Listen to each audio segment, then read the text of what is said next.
How's it? I'm Honan, I'm Oliver. and this is Kpop Podcast, episode 4. And anyone who's new here, we just start right in on the topics. And I have for us today something we've been waiting to really get into, which is Girls Planet 999 review. And I'll start this one off. I know usually I throw things over to you, but I just have to say, after watching every episode every Wednesday on the lives and getting invested into certain members and stuff, I couldn't have picked that final 9 lineup. That would have not been my choice. Let's just say that. Now I'll throw it over to you. Well, yeah. I mean, feel free to go off in as much detail as you want, and we can kind of Yeah, go well, off. Yeah, specifically, there's, throughout the whole show as we were watching it, and Urena is basically thrown on like this pedestal throughout the entire series. That was who I had picked from day one in the show as well, so I got invested throughout the show. And they, so much screen time, so much like top rankings throughout the whole show, and then just axed at the end, yeah, which fair enough if with the voting and everything, if that's how it all worked out and stuff. It's just I don't know, it's just interesting with for instance Bahia and stuff like that. That's something that we can obviously spend a lot of time yeah. on. Well, so I guess maybe the first thing to talk about, maybe more than just saying what our own like top nines would have been. Um, we could say why was it that I guess the two biggest sort of shocks from the final was the placement of Urina and the placement of Shouting. Mm. Shouting made it into the group, of course, but she made it in ninth place, and it was very close too. So why did that happen when both of them were consistently super high up? Right, they were both very like constantly in the top three or top five. Um, so at the beginning, you voted for the cell, right? You had to Mm-hmm. vote for. Well, you didn't vote for a cell, but you had to vote for one K group, one J group, and one C group member. You couldn't just vote for one; you had to vote for one of each. And it's been argued that a lot of people, particularly a lot of Koreans, voted for the K group member that they wanted, and they didn't really care about the J group or the C group member. So they just kind of put those votes into those particular girls as kind of throwaways because they were pretty and inoffensive and did they fit the idol image more perhaps than some of the other members. Mm. So they just put them in there. And then as soon as the voting system changed and it went to voting for just one girl, then they stopped, all those votes stopped. And the representation of it was suddenly changed. So do you feel personally that they maybe should have kept the voting system that way even to the end to make it 3-3-3? I understand kind of the problems people might have with that, but I also feel that would have been a fair system. Honestly, no, I don't. But I can see why, but the issue is you would then have a situation in theory where you have three members debuting in the group when each one of them has less votes than someone who would have been fourth in another Ah, I group. see. I could see what you're saying there. Like if someone's like performing really good and they don't make it because of that Yeah, being the system put in place. yeah. So it's like while it might be possible to choose three C group or whatever members that kind of stand up kind of above the others to an extent, if there's say five K group members and all of them get more votes than those three C group Mm, members, it's like how yeah. fair is that?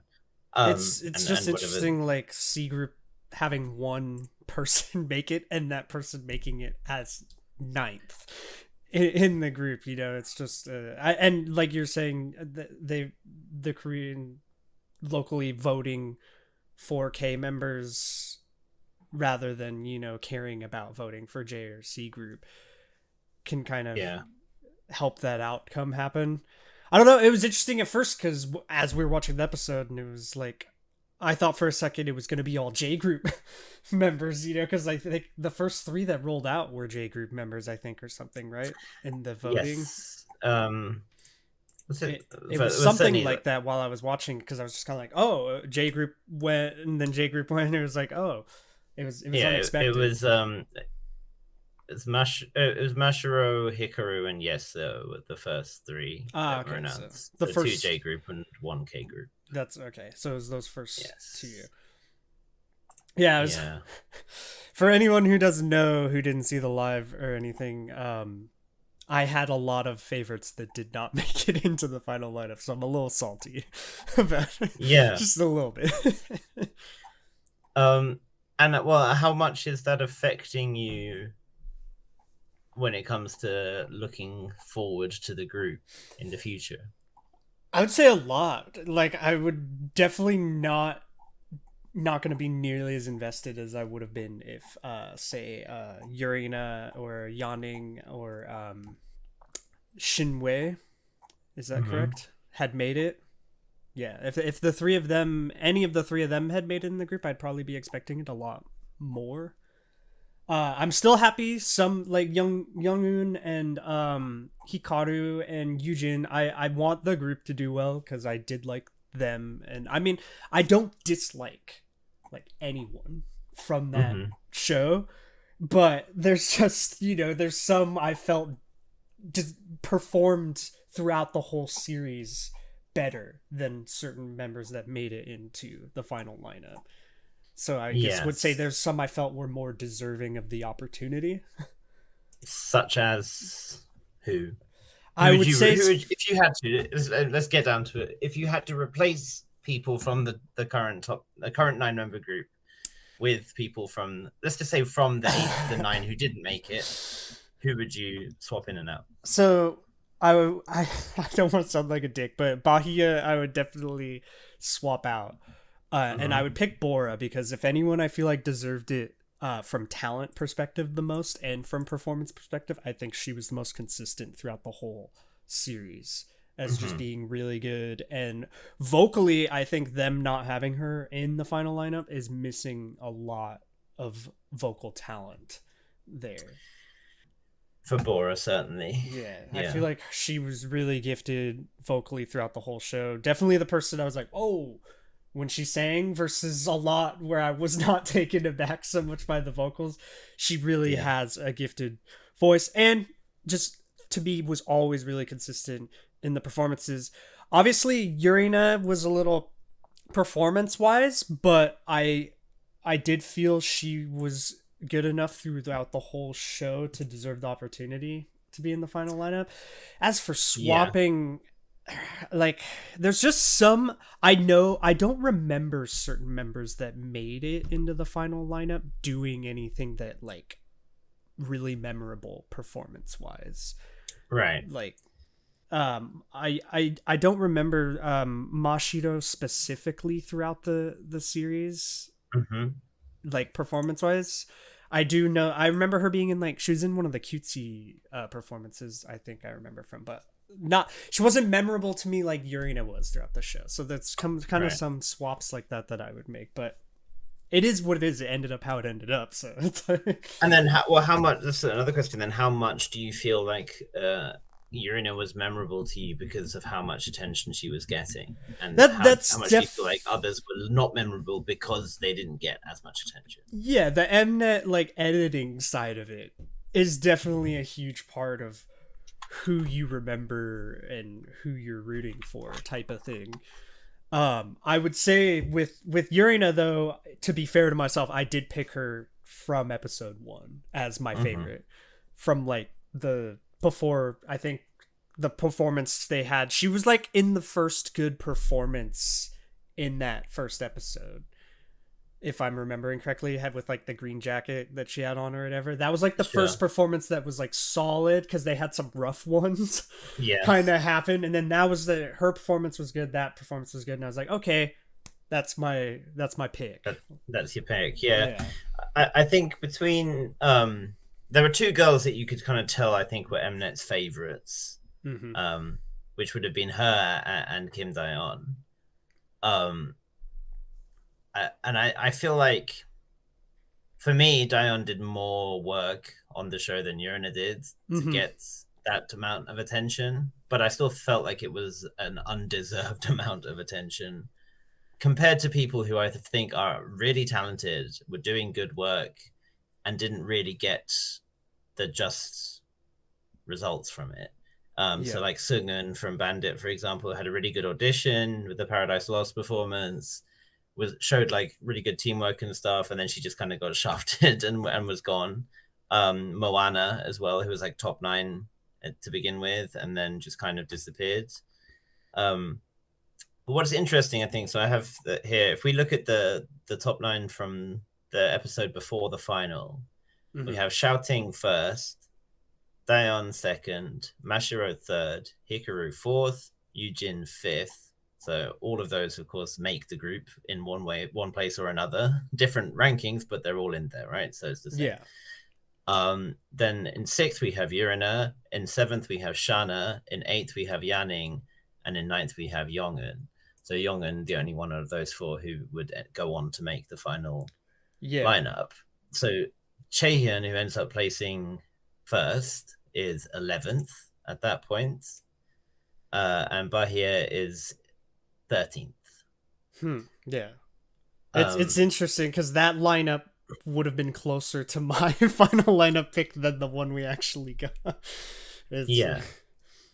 Which, of course, people all had different experiences watching the show. I'm sure there's some people who were supporting Mashiro really hardcore the whole time and stuff. It's just, for me, some of those members just never were even on my radar watching it. Yeah. And there's some people who I found that I was liking and wanting to make it, or kind of wanting to make it, who I didn't necessarily think would be the best fit for the group, or I didn't necessarily think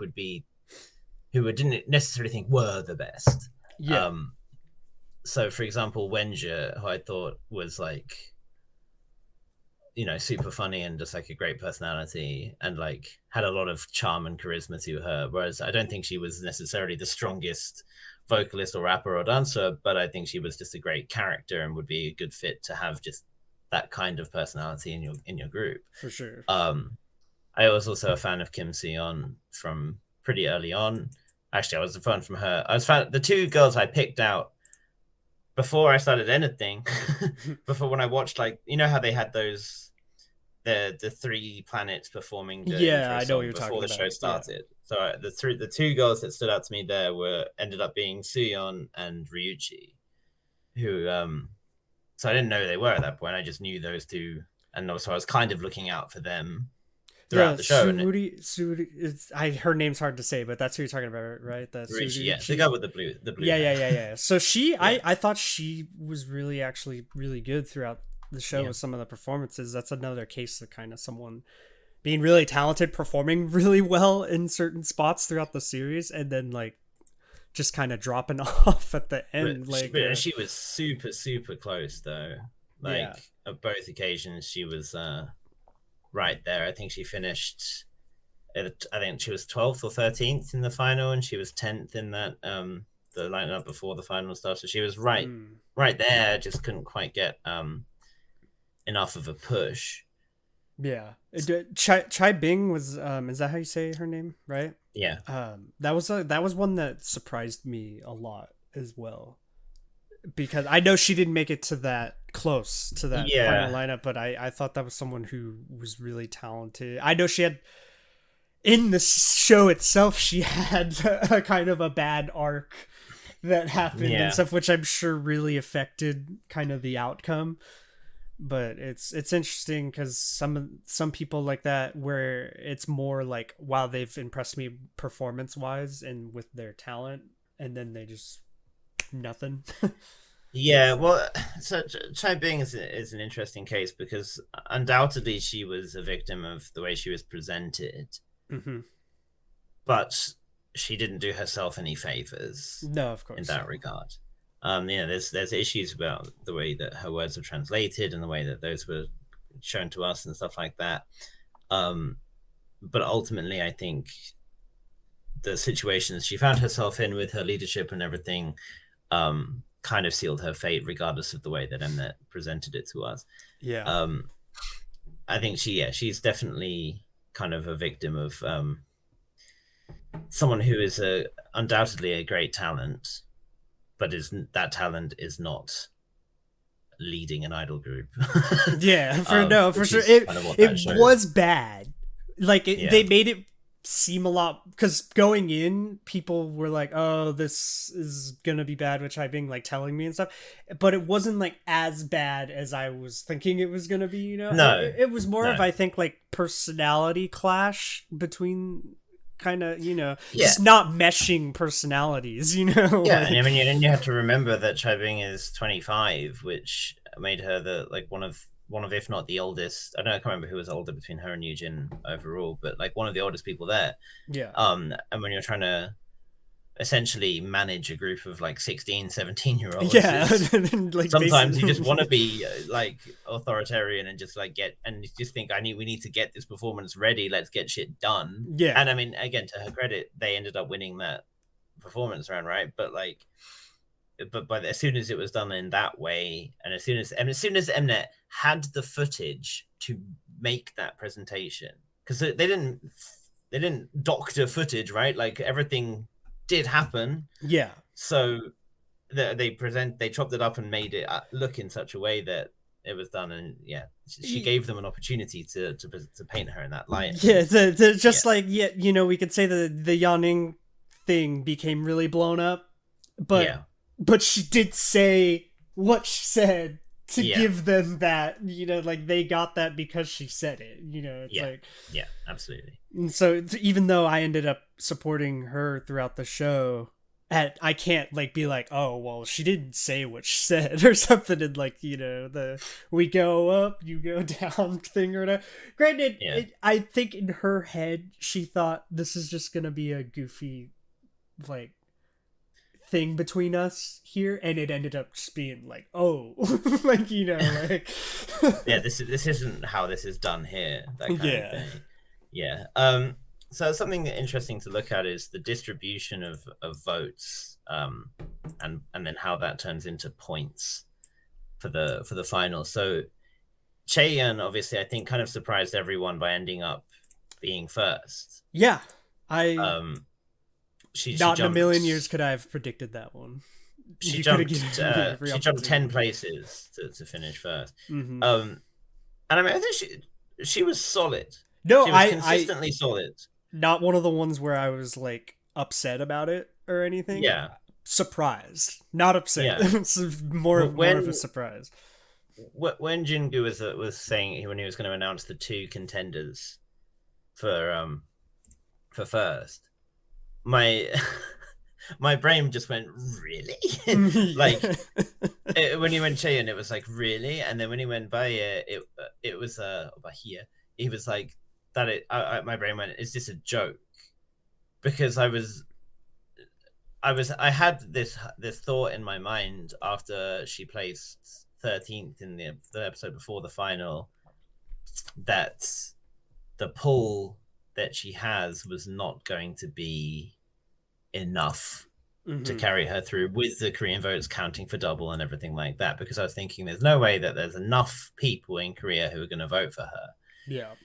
And I was thinking, I don't know who the Koreans are going to vote for, but my thought was going to be Daeon, because Daeon was presented as like Mnet's poster child. And actually performing good as well. Yeah.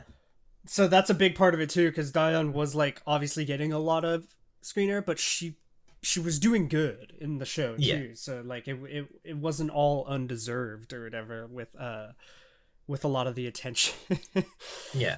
So this might be a fun exercise. So who do you think out of the final 18, who do you think was the number one for Korean votes? Young-un or Daeon? It was Chaeyeon. It was Chaeyeon. Yeah. Well, I know she got number one, but she had number one of Korean votes all overall as well. Yes, so she had number one Korean votes. She was number 9 for global votes. Interesting. But the combination of the two and the fact that the Korean votes counted for double was enough to add to her she point was total good. and bump her up. I don't have any problem with Chaehyun. Like, she was good. There was memorable parts, you know. Yeah.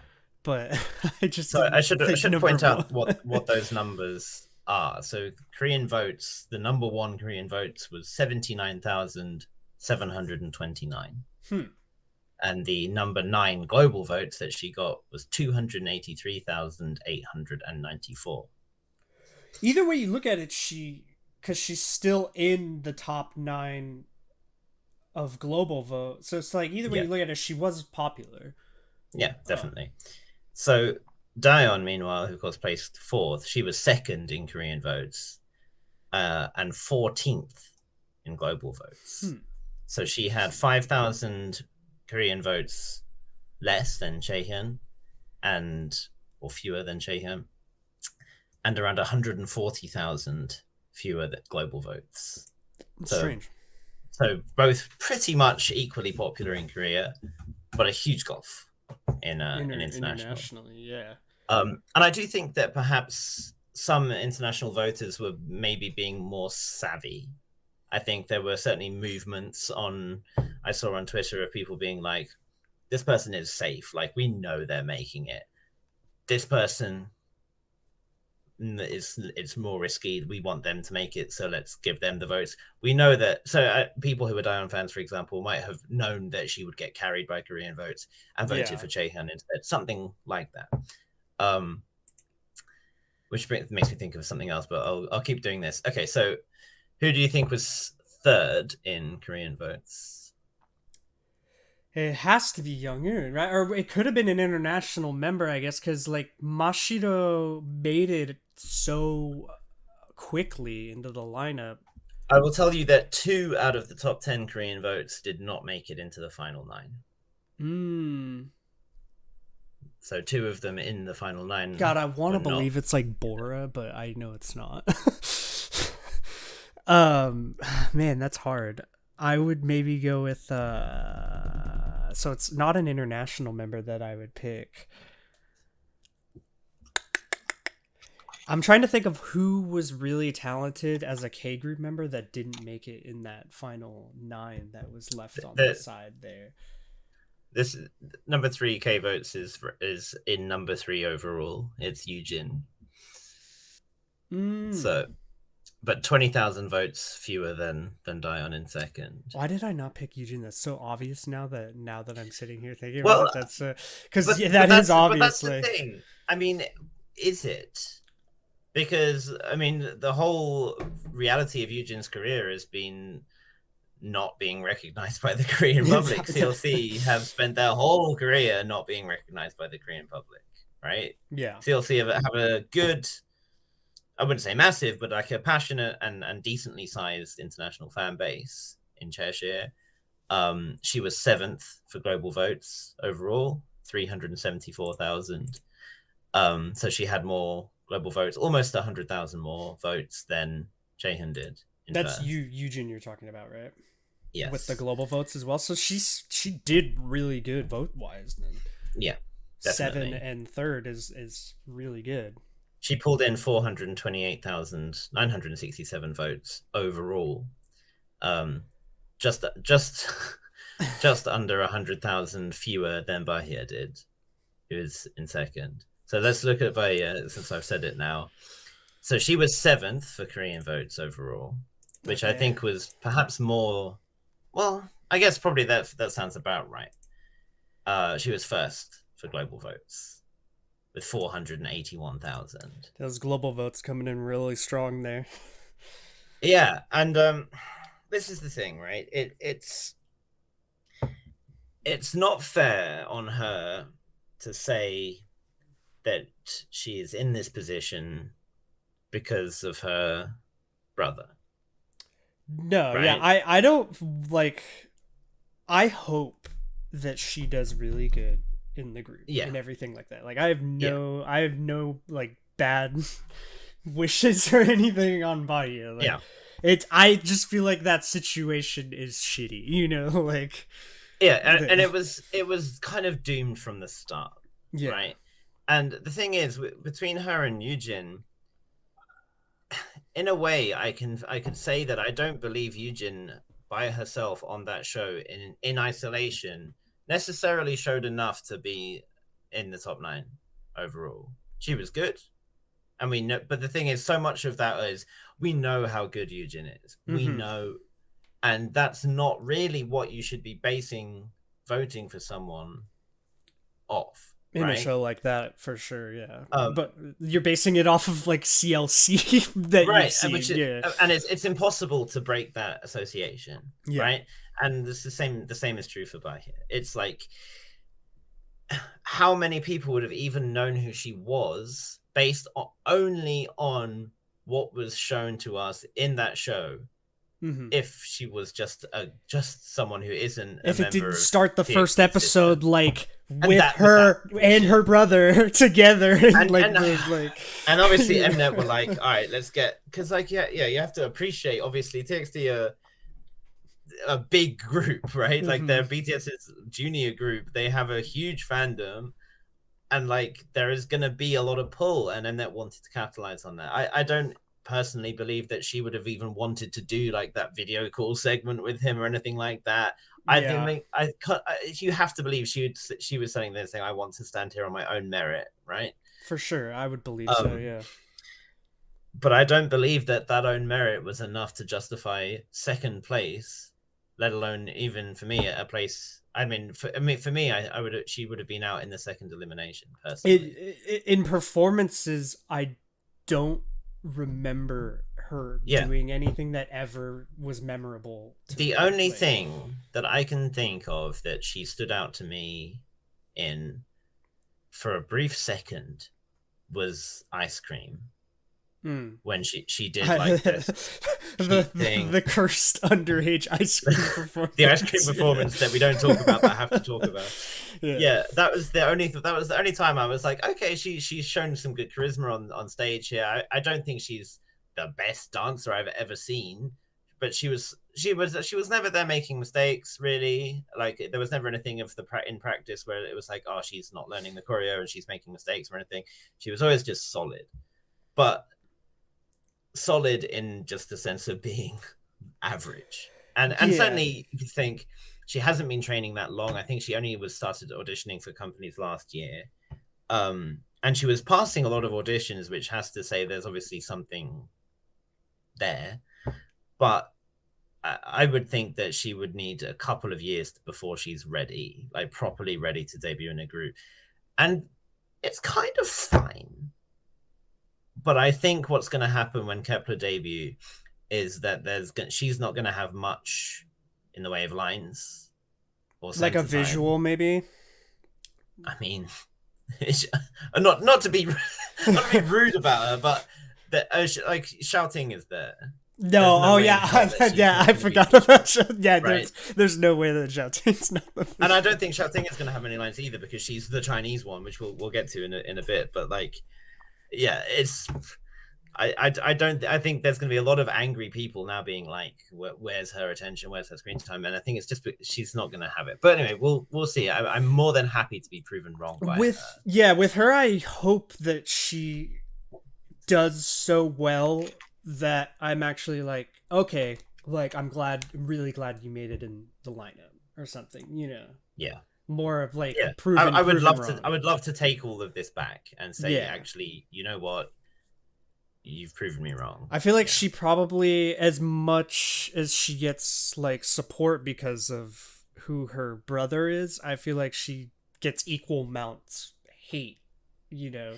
Oh, definitely. There's been all kinds of awful things being said about her, and obviously that's not that's terrible. That's not how you deal with this situation. No, that's terrible. No one should do that. 17 or whatever. Like she's young, exactly. Like the thing about it is, at her age and everything, she's only gonna get better at what she's doing. You know, it's like people just need to let her get better at being a singer. And it is kind of a thing that K-pop is held at such a high standard in terms of what you're meant to debut like. You're meant to debut as every bit of professional and talented, skilled, I should say, idol as you would be when you're 5 years into your career, which is not the case in other environments, right? Like in Japan, for example, when AKB members debut or AKS members debut, they're not trained at all in singing or dancing. Yeah. And part of the enjoyment that people get in following them is watching them grow, watching them develop, and then gradually ascending their ranks, because they have like a ranking system internally. It's weird. And like getting more and more attention and time and stuff. And it's like you get to watch that process happen. Yeah. In K-pop, it's like if you're bad at the start, people will just come down on you. Which I can understand how that's harsh, but it is also fair enough because there's so much K-pop and there's so many groups debuting, and it's like the one that is like debuting and they're super solid and gifted and perform, like they do deserve to have more attention, I would say, kind of like, you know. And I guess the other thing is that there's 2.5 years for this group. How much time is that really for her to, or for anyone to really improve and for them to show? Because I feel like for IZ*ONE, for example, IZ*ONE were good when they debuted, but they definitely got better. Right? I would say their strongest songs and performances and everything were the last couple of albums that they released. Swan. So Swan. Great. Okay, so just going through the others quickly. So Younghoon in 5th place overall. She was 8th for Korean votes. So the kind of thing that this makes, right? So Daeon in 4th had total votes of just 219,125. Okay, this means she was the lowest total votes out of everyone in the top 9, and even lower votes than Suyeon in 10th in terms of total votes. And I say even. We'll get to some of the other votes in a short while. So 8th for Korean votes, 3rd for global votes. So she was again carried by the global vote. I feel like a lot of international fans liked Younghoon pretty early on. After I was a fan of Younghoon pretty early as Yeah. well because of the NCT performance. I was glad Younghoon made. That was one of my picks. So I was glad Younghoon did make it in, but I could definitely see, like, I don't know, that for me, you know that it's like it's upsetting. I'm still gonna gripe on Bora not making it in. This is my opportunity to gripe about, you know, like someone that talented and that consistent throughout the show. Like Urina was my pick, obviously, but like my day one pick. But if Bora had, I would have swapped Bora over like anyone on that top 9 on merit, you know, on merit alone. Like on, it's so Bora was 15th, but she had 208,000 total votes. So she was only 11,000 votes fewer than Daeon in 4th. But the way that the point system aligned, so Bora was 10th for Korean votes and 12th for global votes. Yeah. And the combination of those two just meant it wasn't enough. I could tell that it wasn't going to happen just because throughout the series you could tell she wasn't getting the popularity. Yeah. And I do wonder why. Because she showed throughout that show herself to just be like one of the sweetest people on the planet. Like she was so like considerate and compassionate to everyone around her. She was there like learning Chinese and more Japanese in order to like better communicate with people. She was like looking after the younger girls and stuff, while also showing like her audition showed like great dancing. She consistently showed great vocals. She even had the rap performance where she killed that as well. It's like, bruh. Like, through the whole show, I remember just thinking, like, this is the most gifted person at this, like, in this show. Like, throughout, like, the whole... It was like, that is... Oh, she's a major player in Cherry Bullet, right? And she's Cherry Bullet's leader. And it's like, you can tell that is what a finished idol product looks like, right? It's like there's so much in one very small package that like it's like that's the level that you can get to. You would see it when they're making the performances too, and she's in the team, and they would test the vocals for picking like a killing part stuff, and then each one of them would sing or something, and then she would sing and it was like, damn, or something, like when she's saying, it's like, it's quite a difference of like, of someone who is obviously still learning and someone who just knows how to do it already. Like, it's big difference. I really hope that it's been good. And from everything I've seen in terms of the amount of like reach that Cherry Bullet social media has had in comparison to what it was like before, it's between May, G1 and Bora, there's been a huge rise. So I hope to God that FNC capitalize on this and get them a release hopefully before the end of the year. You would hope everyone who voted for her is now interested in following Cherry Bullet. Right, exactly. I mean, like I said, there's 200,000 votes there in that final. Like, you have to think, if each one of them, well, if half of them buy Cherry Bullet's next album, then they've sold 100K, right? Yeah. Like, it worked on me. Like, I know Cherry Bullet. I obviously had heard them. I had seen their videos and stuff, but it definitely made me more invested. Like, I'm more excited about Cherry Bullet because now, like, I'm invested in a member from that group. Right. So it's like, it works in that sense. Yeah. So yeah, I'm hoping, obviously we can't say for sure until it happens, and we talked in the last episode about, the last survival show episode about like how it doesn't always work out as well as it should in terms of the IOI groups and stuff, but how that's probably changed. So hopefully we'll see more from Bora for sure. It's, if Yujin didn't make it, this was something I knew I wanted to kind of ask you about. If Yujin didn't make it in that final lineup, do you think that was going to help CLC? Like, no. CLC are done. Like, I mean, Cube has said that they don't have an interest in supporting them. And I think international intention wasn't going to change that. What exactly are they so busy with besides promoting? Well, they haven't made the money. Already popular girl group. Like, it's as simple as that. They haven't made them any money. Yeah.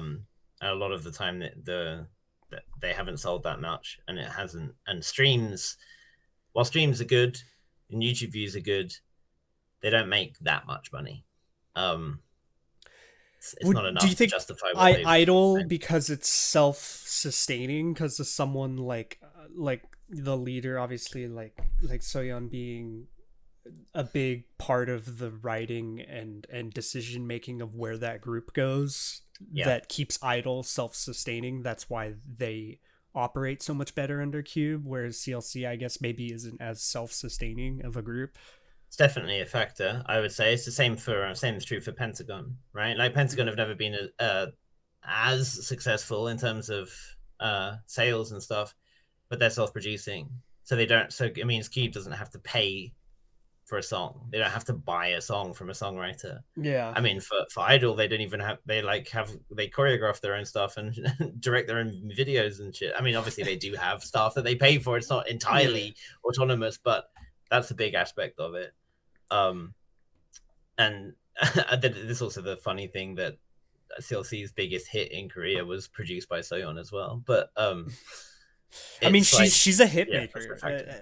Sure. Soyeon's regardless of how anyone might feel about her, I think she's a genius. Yeah. I think she's proven that with making consistently that many hits. It's like, if you can make hits for your own group and for other people, that is probably just about the hardest thing to do in music. For sure. That is the hardest thing to do. So it's like she's consistently made popular songs. That's and she's only going to get better at production as time goes by as well. But for Yujin, I don't honestly know what it would have meant for her career, because doing this show is Yujin.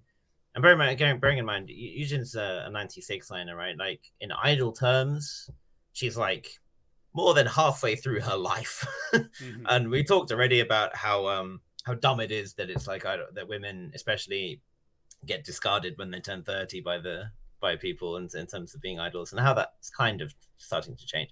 But it seems to me that Yujin was saying, I'm not done with being an idol yet. Mm-hmm. CLC will disband next year when their contract expires. but I'm not ready to say I'm done and just disappear into obscurity. I want to stay in this industry, and more than just like a soloist who releases stuff occasionally, like some other members of like older groups or whatever. Maybe this is like it was her last hurrah. So perhaps if she didn't make it, then she would have just disappeared, because there aren't many companies that would want to sign a 26-year-old, sadly. Yeah. I'm glad she made it. I was worried that she might not, because it seemed like there was just so many popularity shifts throughout each elimination, and it seemed like she fluctuated a lot or something, kind of. She was more middle in the top 9 than I thought she was going to be. She was consistently there, but she wasn't like, I was thinking from the start of the show that she was going to be first, second, or third throughout. Carried through the popularity, like CLC votes or something like that. Yeah, so like I thought she was going to have a similar situation to Bahia, where it's like just a built-in fan base to vote. Which she did. Yeah, she did. Yeah. But obviously Bahia's international voting just went through the roof, like. So let's quickly go through the other ones. So we have Yeso, who is in 6th place overall, 4th in Korean votes, and 10th in global votes. Okay, so you're gonna have to like. Yeseo was one who made it in the top 9 that I just don't remember. Like, she was small and cute and pretty good at singing. Okay, because like kind of as she got picked in the final 9, I was just kind of like, I don't remember. Like as she was like, no, she was always good. She was never bad. And people don't be mad about that. It's hard when there's that many people to watch to always distinctly remember. She was in Busters before. And she was actually in, what was it called? I remember that. We've checked that group out like a bit. Yeah. She was in a kid idol group as well, like when she was like 9 or something. All right, so she's been doing it for a while then. Even though she's like only 17 or whatever, but it makes her the oldest like sunbae in the group. She's the senior technically, which is quite funny. So I think she was pretty much consistently in the top 9 from the start, I think, or like thereabouts. So expected that she didn't have quite the same global pull, but a solid Korean following, because she's very typical what Koreans like in an idol. I guess I should have paid more attention to her throughout the series, since she was being consistently ranked. She's good. She is good. It's just hard, like I said, when I have such a preference going on throughout the show with Bora and certain members, it's hard to remember to get over that and pay attention to someone else. It's very difficult to learn everyone on the show just from the show. Yeah. I think if you're not taking the time, like, did you sit and watch all 99 of their introductory things? No, I did not. Right. No. And I don't think I know that some people definitely did, but I don't think that many people did. I know people who sat and watched all 99 of them and made an initial ranking. Like, I sat with a notepad and I noted, not a ranking, but I noted each one who stood out. And then when the first episode aired, I was matching names based. I was like, oh, this person, I noted them down, so they entered my top rank, like my initial ranking and that kind of thing, and it kind of developed from there. But that's work. Yeah, that's to watch the show. It doesn't work like that. And it's the problem really with these shows where you have 99 or 101 or 98 or whatever, 96 contestants, that like it's not and that it's not going to be able to show you everything in the space of a 2-hour episode or whatever. And you have to take the time yourself to watch the performances through again, to watch the fan cams of people that you're following and stuff like that, just to see them in more detail, to properly start following people, which makes it difficult. Well, and that's, God, I feel like I talk about Bora so much, but I'm sorry. That's a case of where I went in you had told me obviously about certain people, and Bora being one of them before, as we were watching the show. But that wasn't what made me drawn or pay attention to her. It was, you watched the performance and you went, okay, wow, with that person, Yeah. or something. So that's arguably how someone I had no idea who they were becomes like, okay, that's a pick of mine. Like, I didn't know who Urina was going into the show at all. Yeah, she had the yeah. first solid performance in the first episode, so I was like, there you go, that's my And that's pick. how it You should know, be, like, yeah, right? like, That's how yeah. it should You go, would hope right? that's how everyone votes, but you know that's not how it works, because you would hope it's how it works, but it's also not how it works. Yeah. Okay, so 7th is Hikaru, 9th for Korean votes, and 8th for global votes. So 8th for global votes puts her at 351,000, right? So that's a considerable amount. Whereas 9th for Korean votes puts her at 36,000. So 387,000 overall. That's 67,000 more than Yeso. So 14,000 Korean votes made more of an impact than 67,000 votes overall. It's the kind of the way that it ended up looking. They were very close, to be fair, but Hikaru was probably one of the ones I was the happiest about. Mhm. I thought she really deserved it a lot, for being really good throughout the show. Yeah, very solid. I was shocked to learn that she's only 17. I was thinking just from looking at her and the way she acts, I was thinking she's probably more like 21 or something. Yeah, she's very right? mature for that age, without a doubt. Yeah. I think perhaps it can be said that she didn't necessarily show everything. She showed what a great dancer she is. Mm-hmm. I don't think she necessarily had much opportunity to show herself as a vocalist or a rapper. But that's fine. We've talked about group dynamics before as well, how not every group needs to have a multi-talented in each sector. You can have a dancer who doesn't get that many lines and it's okay.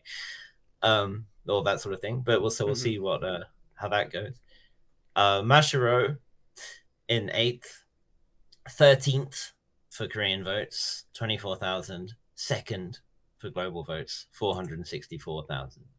So you're gonna have to tell me, with Mashiro, how you feel about that one, because I never remember a moment where I was like blown away by Mashiro through the show or anything like that. But I think she's kind of in a similar spot to Hikaru for me. But in that she's a great dancer, but she's I think she's a solid vocalist. I wouldn't say she's anything incredible, but she's decent. And I'll see what happens. I don't think she's going to be a bad fit for the group, and I think no, she looks very much fits the dynamic. When you look at the final 9, she very much fits the idea of how I imagine they're going to go with the group. And that's the thing. You can point to someone like Chai Bing or Ryuchi in my case and say this person is a great dancer, a solid rapper or a solid singer. Because I think Ryuchi was underappreciated almost for her vocals, because every time she sang really well, I thought. But I don't necessarily think she would have fit the group as well as someone like Mashiro. So yeah, as you're watching the whole show, you're kind of thinking like, well, if this ends up with like Yaning and Maya together or something in the group, it's right. What exactly is the direction they're going with this, or whatever, musically or concept would be the big thing. It's like, what's the concept when you have Xiaoting or whatever in one side and then you have Maya on the other or something? It's because one's so young, bubbly, and cute, and then the other, I would say, is very mature looking. It's very confusing at that point where you're going with it. Yeah. So I get it, and I think Mashiro will do fine. I don't think she's gonna have the most attention. She's gonna be like the non-Sakura members of IZ*ONE, I think. Yeah, I know who you're talking about. Hitomi and Nako. It's like she will be solid, she'll be good, she will have moments where she can really show it, really shine. But she won't be the front and center.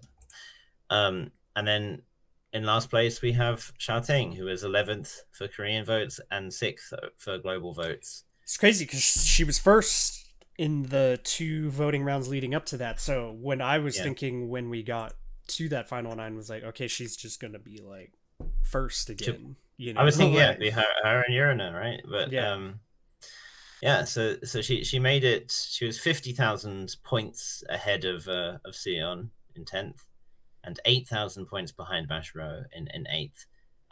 Should point out Mashiro was only 5,000 points behind Hikaru as well, so there was quite a close gap. For anyone who was a Mashiro fan and watching this and just feels like I didn't pay enough attention, feel free to like say what performance from the show I should watch to be like, okay, she was really good and stuff. I just don't remember. There were so many performances, so many members that I was picking as favorites, so I don't personally remember Mashiro blowing me away. But yeah, it's the same for me. Even like I didn't pay as much attention to this because I didn't want to. I didn't want to get sucked into it and get really attached to anyone and then just have to go through all of that. I wanted to kind of watch it just to enjoy the performances and then just to see what happens. Obviously that's hard to do because you naturally start gravitating towards people. But I after starting off really seriously, I stopped after the first elimination. I stopped taking it too seriously. But there was performances, for example, where someone's like, "Oh, you know, how about this person?" And I'm like, "I can't remember who that is." Then they should remind me of a performance, and then they go, "Oh, it's that girl," because there's so many of them where I watch, like Pretty You, for example, which I love that performance.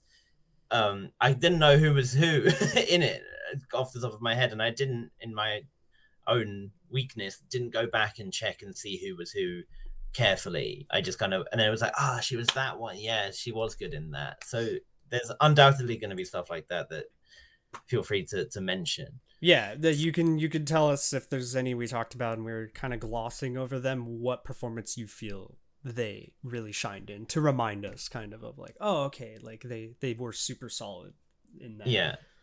And Mashiro was second overall for total votes. Wow.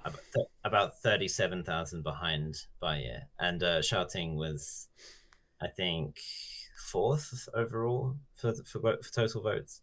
So we talked about Sion 6th for Korean votes, 13th for global, not quite making it, which is a shame, but I think over the course of the show makes sense. I don't think she necessarily showed quite enough to make it.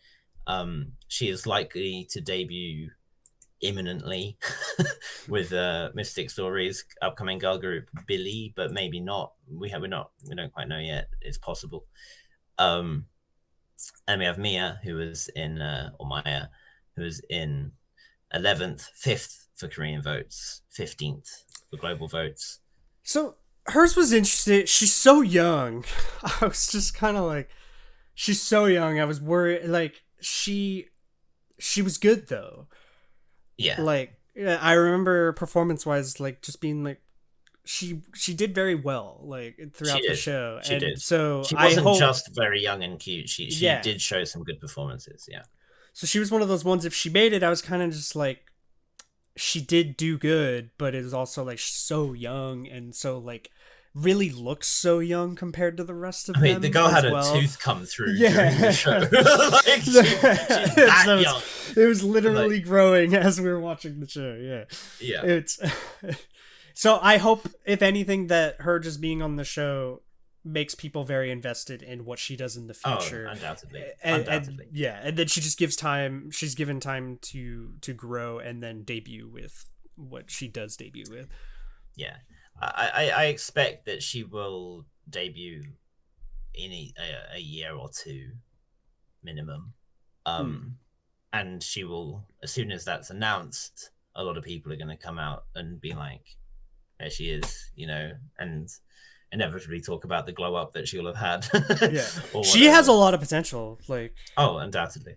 That's the thing, is she was still so young where I was kind of like, I want her to kind of be left alone to grow as an actually grow before, you know, they debut her. I just felt like she was in that area where it's too soon to be doing it already, like to be an idol already. I'm sure that's not, there's definitely younger idols who've debuted, but she I wanted her to be left alone kind of at this point to to become Yeah. more talented. So okay, so just like remind you of the total votes for the pairs. So for Yeso and Hikaru, 320 and 387,000. Mashiro and Shouting, 488, 425,000. Sion and Maya, 222 and 189,000. So you're probably thinking, yeah, the total votes are gradually going down, as you'd expect now that we're out of the top 9 and into the eliminated stuff. Now then we have Yanning and Ryuichi, 419,000 and 418,000. Yeah. Putting them at 4th and 5th, respectively, for global votes, 15th and 16th for Korean votes. And consequently, they didn't make it. I was pulling for Yanning, but I got to admit, towards the end there, she struggled. Had some bad moments in performance. So as objectively as I was evaluating Yanning, and I have to admit, I didn't give a shit about the whole CLC thing. I thought that was just TV drama. Mm-hmm. I was more skewed against her based on her like controversies in the past with saying the N-word and stuff like that. Yeah. Which in fairness, I mean, she's like, this has happened to RM from BTS, and they've come forward and apologized and shown that they're not racist. They were just dumb. Yeah. And I have, moved on from it and shown themselves to be good people or whatever. So I have I have a reasonable amount of faith in Yanning that she is the same and she doesn't strike me as a bad person, or a racist. But yeah, she's not main vocal material. No. And I don't really know why there was an effort of her acting like a main vocal or doing main vocal type stuff. Yeah, she was doing the killing part of the song, right? Yeah, and she had a huge amount of stage presence and charisma. She seemed to get on really well with everyone, including Yujin. Mm-hmm. But I don't think she would have been suited to being a main vocal. I think she would have been great as just as a lead vocal who sings a chorus or a pre-chorus part. Yeah, just avoid those high notes. Yeah, she just needs to avoid those high notes. She has that nice deep voice, right? That like is perfect for certain aspects of songs, but is not so suited to other stuff. And she also, I feel like, could easily have done it as a rapper, right? Because she has that kind of she has that badass vibe to be a really cool rapper. I felt like her and Hikaru together had a lot of potential as being like a really cool duo of rapping and like the badass vibe going on with them. Yeah, obviously that's not going to happen now. So that was kind of one of my imaginations of what could happen with the final lineup, but it's gone now. So it's so like definitely she's one of the people who I'm now interested. I'm interested enough to see what happens to her next, to follow into C-pop, or if she wants to try and make it in Korea and come back. Because of course, what the show has done, which it hadn't really done before, was create a little squad of Korean language proficient, because they gave them all Korean classes, like, and pretty like intensive ones by the sounds of it. So there's now a bunch of Korean proficient Chinese and Japanese trainees / idols that have followings, and consequently could be pretty good pickings for entertainment companies in Korea who want to pick them up and reach both fan bases. Yeah. We didn't see much of that after Produce 48, and I thought we were going to see more of it.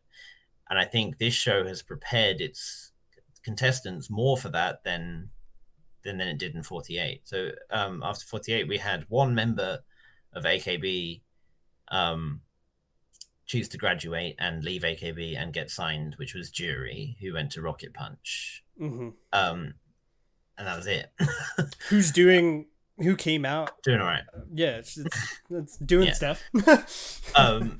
And like obviously there were other people who were noticed from that show and signed in various ways, like Alexa, for example. But not quite the same.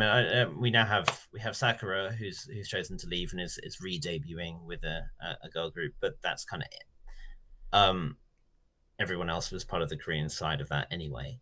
So perhaps we will see a bigger influx of the C and J group eliminated members I coming imagine over we'll back see to- something with. There has to be something some of them are gonna do, K-pop related.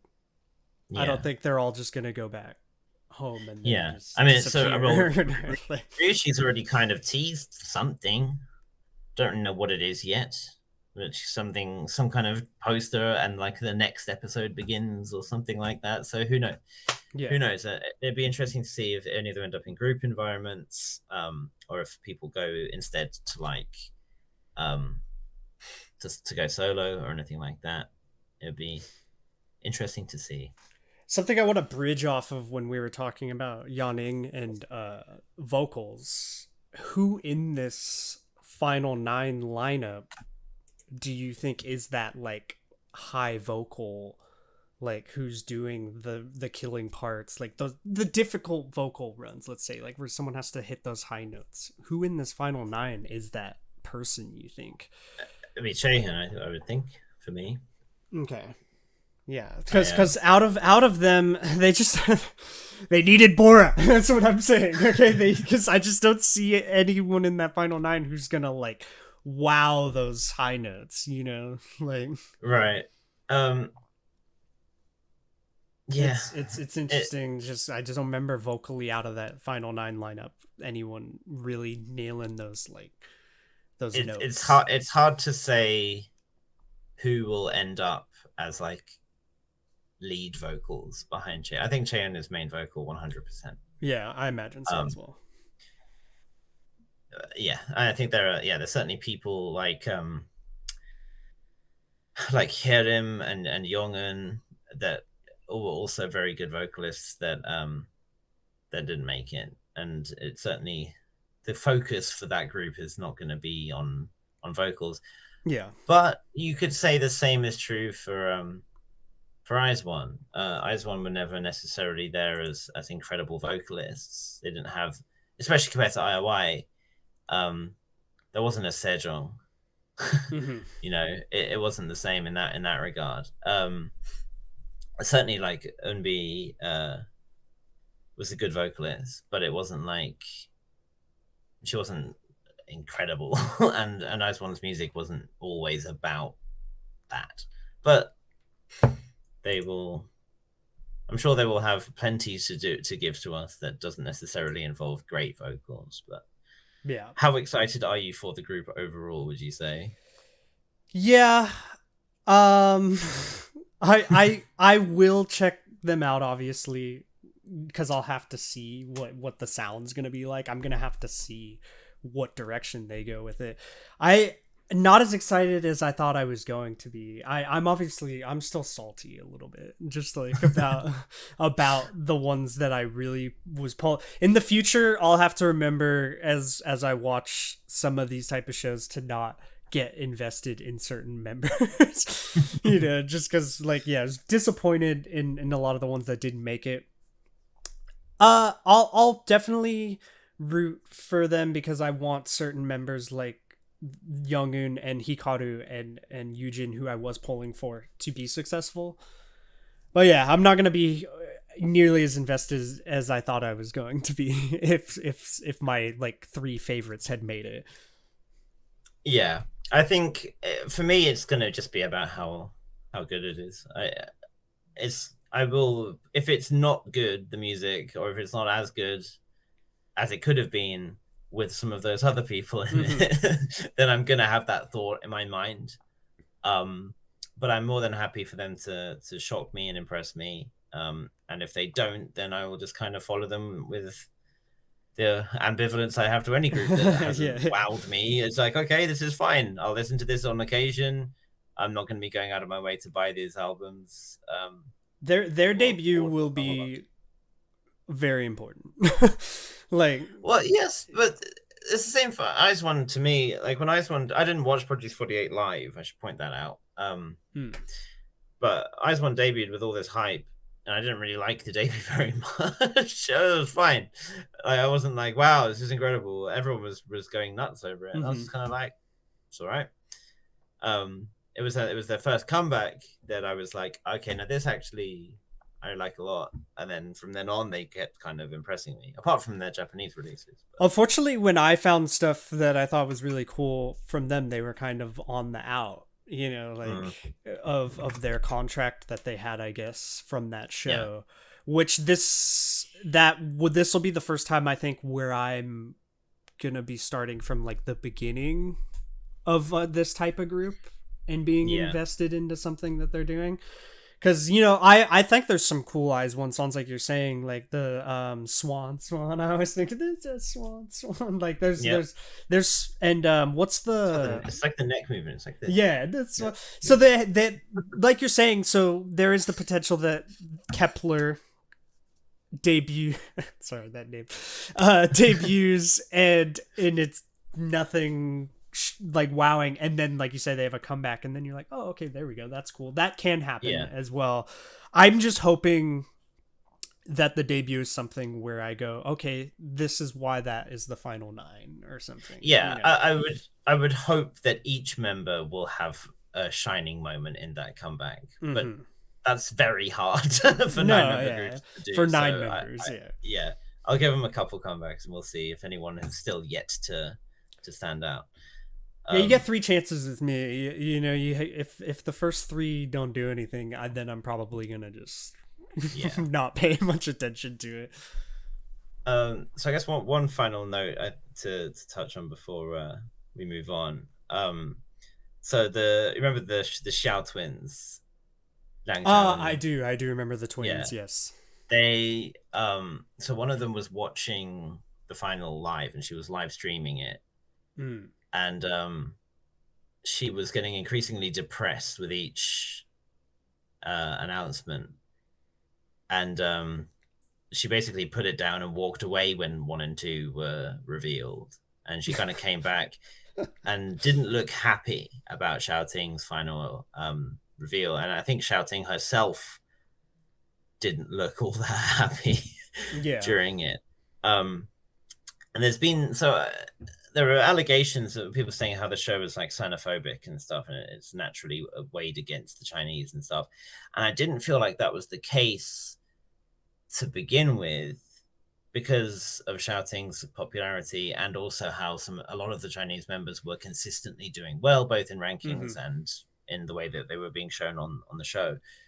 And then kind of from the Chai Bing thing and on, it started to feel that way more. And then I was getting I know that the Korean public obviously has issues with China and Japan, so this kind of show as a concept is always going to be hard. But how far do you think that xenophobia was a factor in there only being 1 C group member in the final lineup? That's hard, because I feel like Yaning didn't do herself any favors to get picked towards the end. So I feel like her not making it was fair. She didn't perform well towards the latter half there. Yeah. With Ryuchi, that's how you say it, right? Ryuchi, yeah. Ryuchi, that one, she was really good, so I was kind of a little surprised with that one, but again, I don't remember, was she very, very popular in the top 9 throughout the whole show? I don't think so, right? Like she was pretty much there or thereabouts the whole time, yeah. Was she? Okay, she just kind of slipped out. I really liked her. Like, I thought she's super solid through the whole show. She's definitely very memorable with the blue hair thing going on and everything, you know.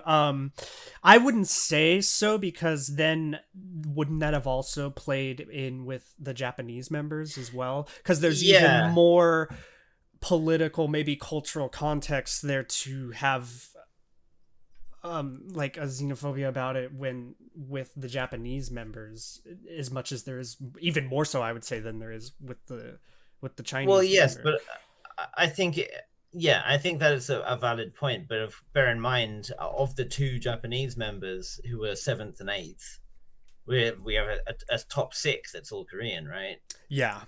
And then the 2 Japanese members, one is 13th for Korean votes overall, and the other is 9th. So of the 3 non-Korean members, only one of them was considered to be in the top 9 by the Korean public, and that was at the very bottom. And it was So someone who was consistently in the very top 2 elimination rounds leading into that. yeah, Who ends up... it's Hikaru who's ninth. Oh, I'm sorry. I just meant, but with Yeah. Xiaoting, she dropped exponentially Yeah. from the really amazing popularity she was having going into that. Yeah, so I do feel like what I mentioned at the beginning, that it's like the throwaway vote that she was getting before with Urina, that a lot of those votes were coming from people who didn't actually care about them and who just were putting them there because they're pretty or whatever. And there was the interim rankings where I think there were 6 Japanese trainees in the interim ranking for the final, something like that. People like Shana and Urina were all in there. They can't have been 6 because there weren't 6 overall, but it was like a lot, right? And Koreans suddenly were all commenting saying, this group isn't going to have any Koreans in it. There's going to be no Koreans in it. Like, as if having 3... As though there needed to be like a patriotic voting or something. Well, yeah, and it kind of was like that. Like, there was a drive about it. And I feel like a lot of the C group members by the end, by the time Shouting was announced, they were pretty pissed. I thought they went from looking disappointed to looking pretty angry. I can understand that because they were very popular consistently throughout the whole show, and then it's just like a lot of them felt like they did well enough, and I would agree did well enough to deserve it. I think Yanning honestly, I think would have made it if she hadn't had that the slip up with her singing. Yeah, she did herself no favors towards the end. If those slip ups would have been forgivable, maybe if she had them early, but having them literally at the last like performances was just unfortunate. Yeah. So, ultimately, it's hard to say, but I think it's certainly something that we should not acknowledge.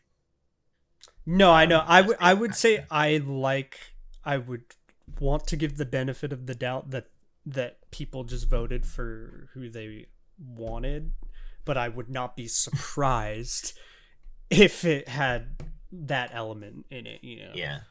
I wouldn't be surprised, but I want to believe and give the benefit of the doubt that people just voted for who they wanted to be in the final group. But definitely there are the signs there that that's not the case. But specifically with the Ryuichi case, she's surprising to me not being in the final group. Yeah, it does make you think, if she had the exact same look, the exact same personality, and the exact same consistency, but she was Korean, I feel like she would have been in there without a doubt. you know? And that's kind of where a line it is drawn. The other thing, as an aside, someone I did really like and was supporting was Xu Xiyin, who was the one who made it past the elimination and then dropped out because of health reasons. And that is an interesting thing. It's like, maybe she should have said that before and they should have given it to someone else, but that's been Mnet's policy since forever. Matsui Jurina from Podgies 48 was AKB48 center, so imagine being the center of that whole thing. She was like the most popular. She dropped out for health reasons, and they didn't just kind of like bump someone else up or anything like that. So there's no precedent for that, but she is someone who I certainly will follow her. I think I showed you one of her songs. It was the one with like that cool like vocoded vocal effect on it, and it's called Vibe for anyone interested. Oh yeah, I remember you showing that in the live. So yeah, certainly people in this show that I'm grateful for having discovered that I certainly wouldn't have otherwise. And I guess that's going to be the best takeaway from it all, is that for those who made it and those who didn't make it, let's just enjoy having music that we wouldn't have had otherwise. Yep, I agree. I think that's a good sentiment. Like you said, I'll definitely be invested in Chaibing and Ryuichi in the future just because of seeing them on the show, they'll be like, oh, what are they doing, you know? Yeah. And for anyone who disagrees with anything we said about this, feel free to explain and show why. For instance, if you feel there's a performance from any of the members we glossed over, feel free to say what performance they really shined in that you feel made them deserve that top 9 pick. But I feel like we covered a lot, I feel like, about Girls Planet. I feel like we went in depth. And always, like we said, free to discuss. No hate and no Bahia hate. I don't want anyone in our comments to contribute to anything bad being said about her. I wish her only good things. Yeah. So that's it for Girls Planet. Okay, so topic 2 is probably the heaviest one that we've done yet on this podcast, which is going to be bullying scandals. And I feel there's so many more than I even thought possible. I'm gonna hand it over to you, whichever direction you think it's good to start from with this. Yeah. Okay. So earlier this year, I kind of started around like March-ish, I guess, and it kind of was over the period of a month or two. A whole bunch of people were mentioned in were kind of exposed, as it were, by supposed former classmates, former colleagues, people like that, usually referring to like high school age incidents in which they had been bullied by this now famous person. Yeah. And yeah, to name just a few, we had Mingyu from 17, Kihyun from Monster X, Sujin from G-Idol, Hyunjin from Stray Kids. We had Chu from Luna, Aisha from Everglow, Sunwoo from The Boys, Woongi from TOO or TW1, Leah from ITZY, Hyuna. We had the actor Jisoo. It was a lot, and it was pretty big. It was a pretty big deal. And I guess rather than going into each one of these like on a case by case basis, we'll kind of talk about a couple of them. But should point out that some of these, a good chunk of these, have been kind of discredited. It's the accusers have come out since and said either I made it up, I wasn't there, people have proved that they weren't there, or they've said, okay, it wasn't actually like that, and they've reached an agreement. What that means could be that they've just met and there's been like an apology, like, hey man, I didn't mean it like that, sorry, something as simple as that. Maybe the company has offered a bit of hush hush money.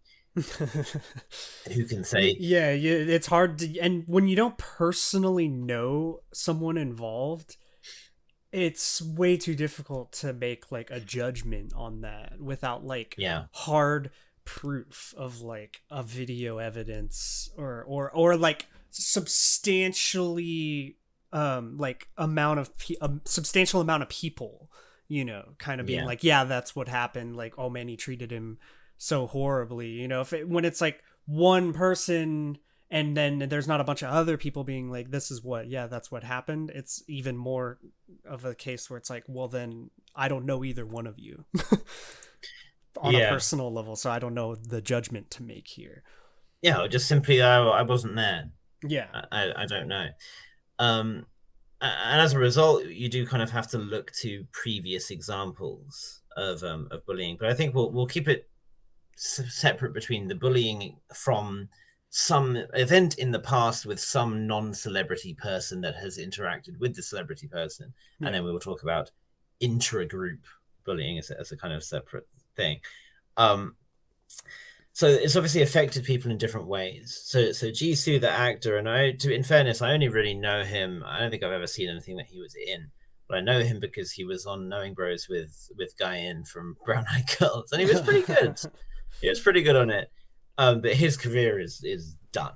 Like that's crazy. He was dropped by his company. The stuff he was filming was all gone. Like commercials, brand deals, and stuff is all just gone. And there's a non-bullying and different scandal going on with a famous actor at the moment, which is kind of similar to that. But we'll do a general scandals topic another time, but we can cover that one. So yeah, he's certainly suffered immensely for it, and we don't want to go into it's deserved because he did something bad in the past or whatever. It's just a fact. That's what's happened. His career is pretty much over. It seems unlikely that he's going to be able to recover from that. With a lot of them, especially obviously the ones that nothing happened, I think some companies dealt with it really well. Like Pledis from 17's company dealt with it, I thought, really well. With Mingyu, they were really quick to give a statement saying we're going to look into this, and they kept updating. Here's a statement. We're talking to this person involved. We're gathering evidence. We've reviewed all of this, and at the end of it, they concluded that he wasn't guilty, and there was enough evidence that people kind of went along with that. Yeah. Same with JYP. JYP came out straight away and said that there's no basis to the accusations about Leah, and if you say anything, we will sue you. And so consequently, the accusations were died. But then you have, with Hyunjin, I think they clearly went to Hyunjin and Leah, and they said, okay, this news is broke. Tell us about it. Yeah. And I think Leah probably said, what? That's weird. Nothing happened. I promise I can prove it. And JYP said, okay. And Hyunjin said, well, actually, there might be something to this. And as a result, they put him in timeout. They put him on hiatus for, it was a good couple of months. I wouldn't say it wasn't quite 6 months, but it was 4 or 5, I think. And there was an apology that I had read as well. Yeah. And I think that's like an important aspect of how it turns out, like how people see your reaction to it. Like, do they feel like you're not a different person if they believe you did that in the past? Whereas I think in Hyunjin's case, with the apology thing being written in and it seeming like a legit apology, from what I was reading, at least, if people feel like I don't know, I obviously don't know a crazy amount about this, but the little I was reading, it seemed like if you feel like someone actually feels apologetic about it and they're a different person, people are willing to be like, okay, he's a different person, let's move on from that. Yeah. Especially since it's something that happened in school. It's like, yeah. So there's certainly stuff to consider about why it's such a big thing in Korea, because it seems like it gets taken very, very seriously, these kinds of accusations. And it's not like when they say bullying, it often doesn't refer to necessarily the same kinds of things that we might think of as bullying. Yeah. It's not always physical. It's not always like even just like verbal abuse or whatever. It can just be things that we might consider to be pretty minor. You can say there's a couple of things about why it happened all kind of at the same time, and it's been said that it might be to do with Naver, which is like Google in Korea. It's like the biggest kind of search engine and news platform in Korea, just for keeping people up to date with stuff and searching for stuff. They dropped their real-time search function, so you could no longer see what was trending for searches at that moment. Like if you imagine going to Google and seeing in that minute what the top 10 most searched things are, you might be likely to want to look at one of those things yourself and see what the talk is about. For sure, if it's being put in your face like that, you'll just be like, oh yeah, what's happening? So that changed, and people were thinking perhaps that might mean that some news gets kind of swept under the rug, with some issues might not be widespread. So they wanted to make a big thing about this. So as soon as one story broke, they all did, because they wanted to kind of latch on to that kind of wave of everyone talking about this. It's also important to note that it's something that's very important because of the value that people have in of their reputation. That something like that can be career ending because of that, and also generally that the way that the youth act in Korea now is considered to be very different. the youth are much more outspoken than they would have been before. You could say that as a generation, there is more of an idea of self-correction, but for the older generation, the one that controls the media, they don't view it the same way. So it's treated extremely seriously, and that's obviously the same generation that manages those people, right? Yeah. And it's those kinds of people that made that decision for Soojin from Idol, for example. It was said that as soon as that news broke, I think it was as early as February, maybe, her future was decided. And it didn't matter what apology she released. It didn't matter what the outcome was. As soon as that story broke, Cube said, she's done. She's out of the group. And Cube, historically, has always been kind of like that when it's come to their scandals in general. Yeah, well, look at, like, Yuna and Edon, right? Like, with So that's kind of how they deal with stuff in general. But that's how serious it was. And at that point, I think the only thing that had broken was that she, like, smoked and rode a motorcycle without a helmet and stuff. And the stuff about her bullying this future actress was hadn't really come out as much, and it seems like Cube had already made their minds up. So yeah, and it's tough as well, because your instinct is obviously you want to always believe a victim, right? You don't want to just say, I don't believe you, or demand evidence and whatnot for something that could be a traumatic event for someone. And people, I mean, I had run-ins with people when I was in school, on both sides of it, I won't lie, but I don't think anyone kept proof of it.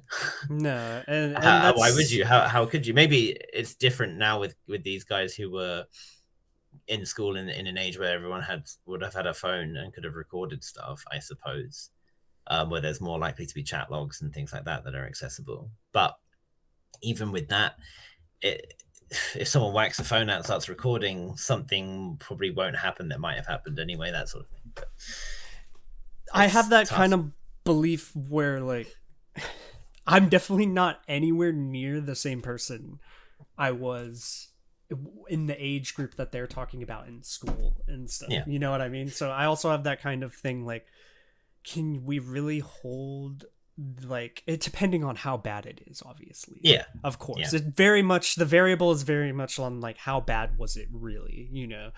So if it's more of just like a behavior thing from that age, and then now they're an adult, you know, it's like, I just don't feel you can always hold someone accountable to just bad behavior as a teenager. Yeah. Because we're not the same person once we reach a certain age, you know. It's like, yeah, people grow up, they mature. Yeah. And I mean, I'm sure most people can have this experience that, like, as teenagers, we formed friendships and rivalries over the stupidest shit. Yeah. You know, like, oh, I don't like those guys because they play PlayStation and we play Xbox. Like, it could be, or they support a different team or whatever. Like, it could be anything.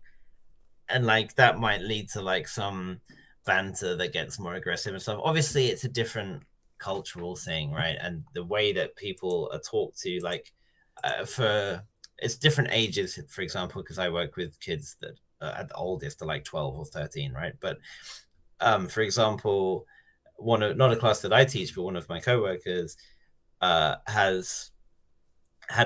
one boy in a class with like 6 girls, and his mother pulled the boy out of the whole school because she heard from her son that the girls in his class said bad words, and she was like, I don't want him being around those girls with their bad language.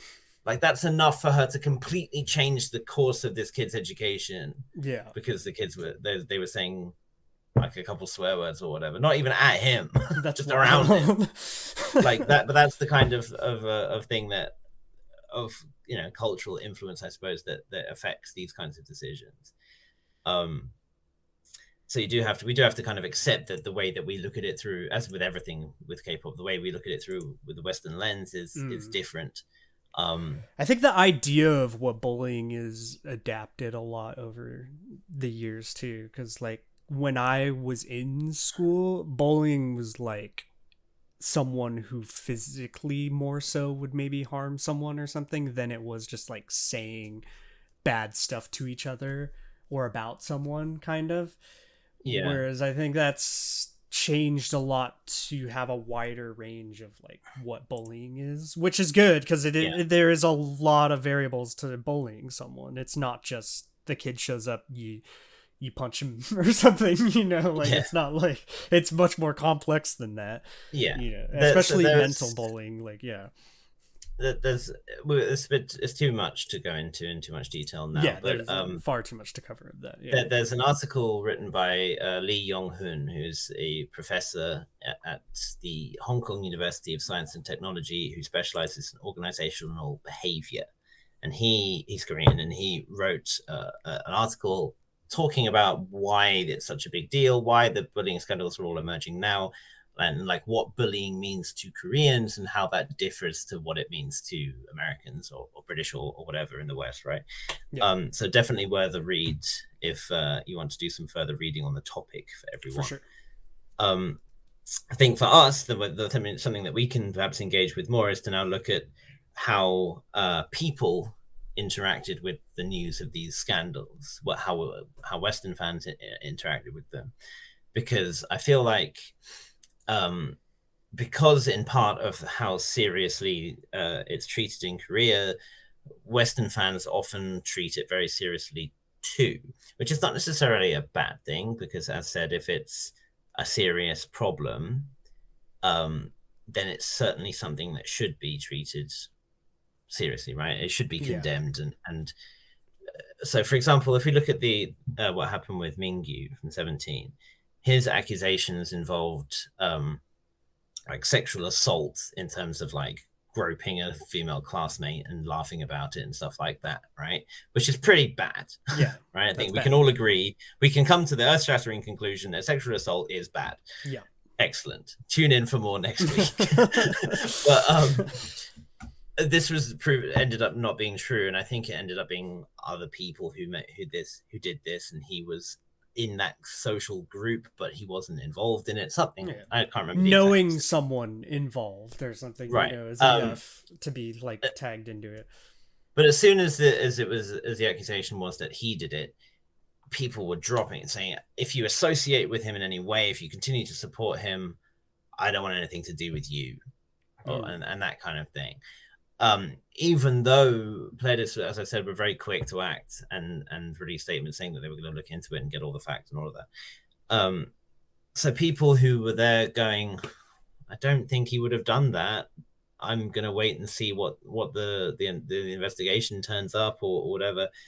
They were getting shunned or kind of coerced into condemning him and saying, okay, yeah, I want him out of the group or whatever, even if they weren't really feeling that. And it this kind of mob mentality and witch hunting that kind of comes among in fandoms, in the K-pop fandom as a whole, makes it very difficult to have a stance of neutrality or something, even though we've kind of been consistently shown that hopping on board a bus of hate towards someone on the basis of an accusation laid against them has often ended up backfiring, because it's turned out that it hasn't been as serious as they thought, or even in some cases that it wasn't true at all, which I think are two of the cases that we'll look into when it comes into the intra-group bullying. So it's very tough, because you do want to balance that wanting to believe a victim and give them their platform and let them say what they want to say, with wanting to know as much as possible if it's true, if it can be proven true or not.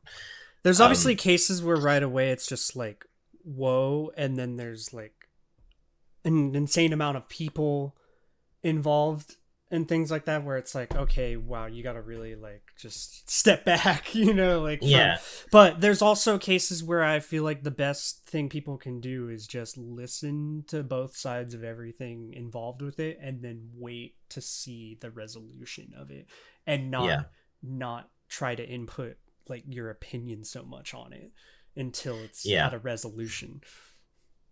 Yeah, or just because there's certainly a tendency just to listen to one side. And listening is listening is the most important thing, and it's not done enough. And this is certainly something that will come up more when we talk about other types of scandals and stuff in the future. But Korea, and this is not something exclusive to international or Korean fans either. Both of them are kind of equally guilty of this. When a scandal breaks and there's calls for a member to leave the group or whatever, it can't be understated that companies a lot of the time are going to be looking at that. They're going to be looking at what the reaction of people is. So for Naver, you will look at the most, it's a kind of works like Reddit in a way, like you have an upvote, downvote system for comments.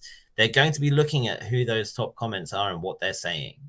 Yeah. And if 4 out of 5 of them are saying, I will never support him again, he should leave the group.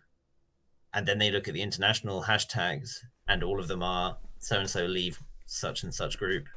Yeah. It maybe it's like Cube and they've made their mind up right away, but maybe it's something that's going to factor in. It's a business, so it's, that company has to take that into account, even though people might feel that's very wrong or harsh maybe in some cases, but it's like the company is going to look at the public opinion and factor that in without a doubt. There's no way they don't factor that in.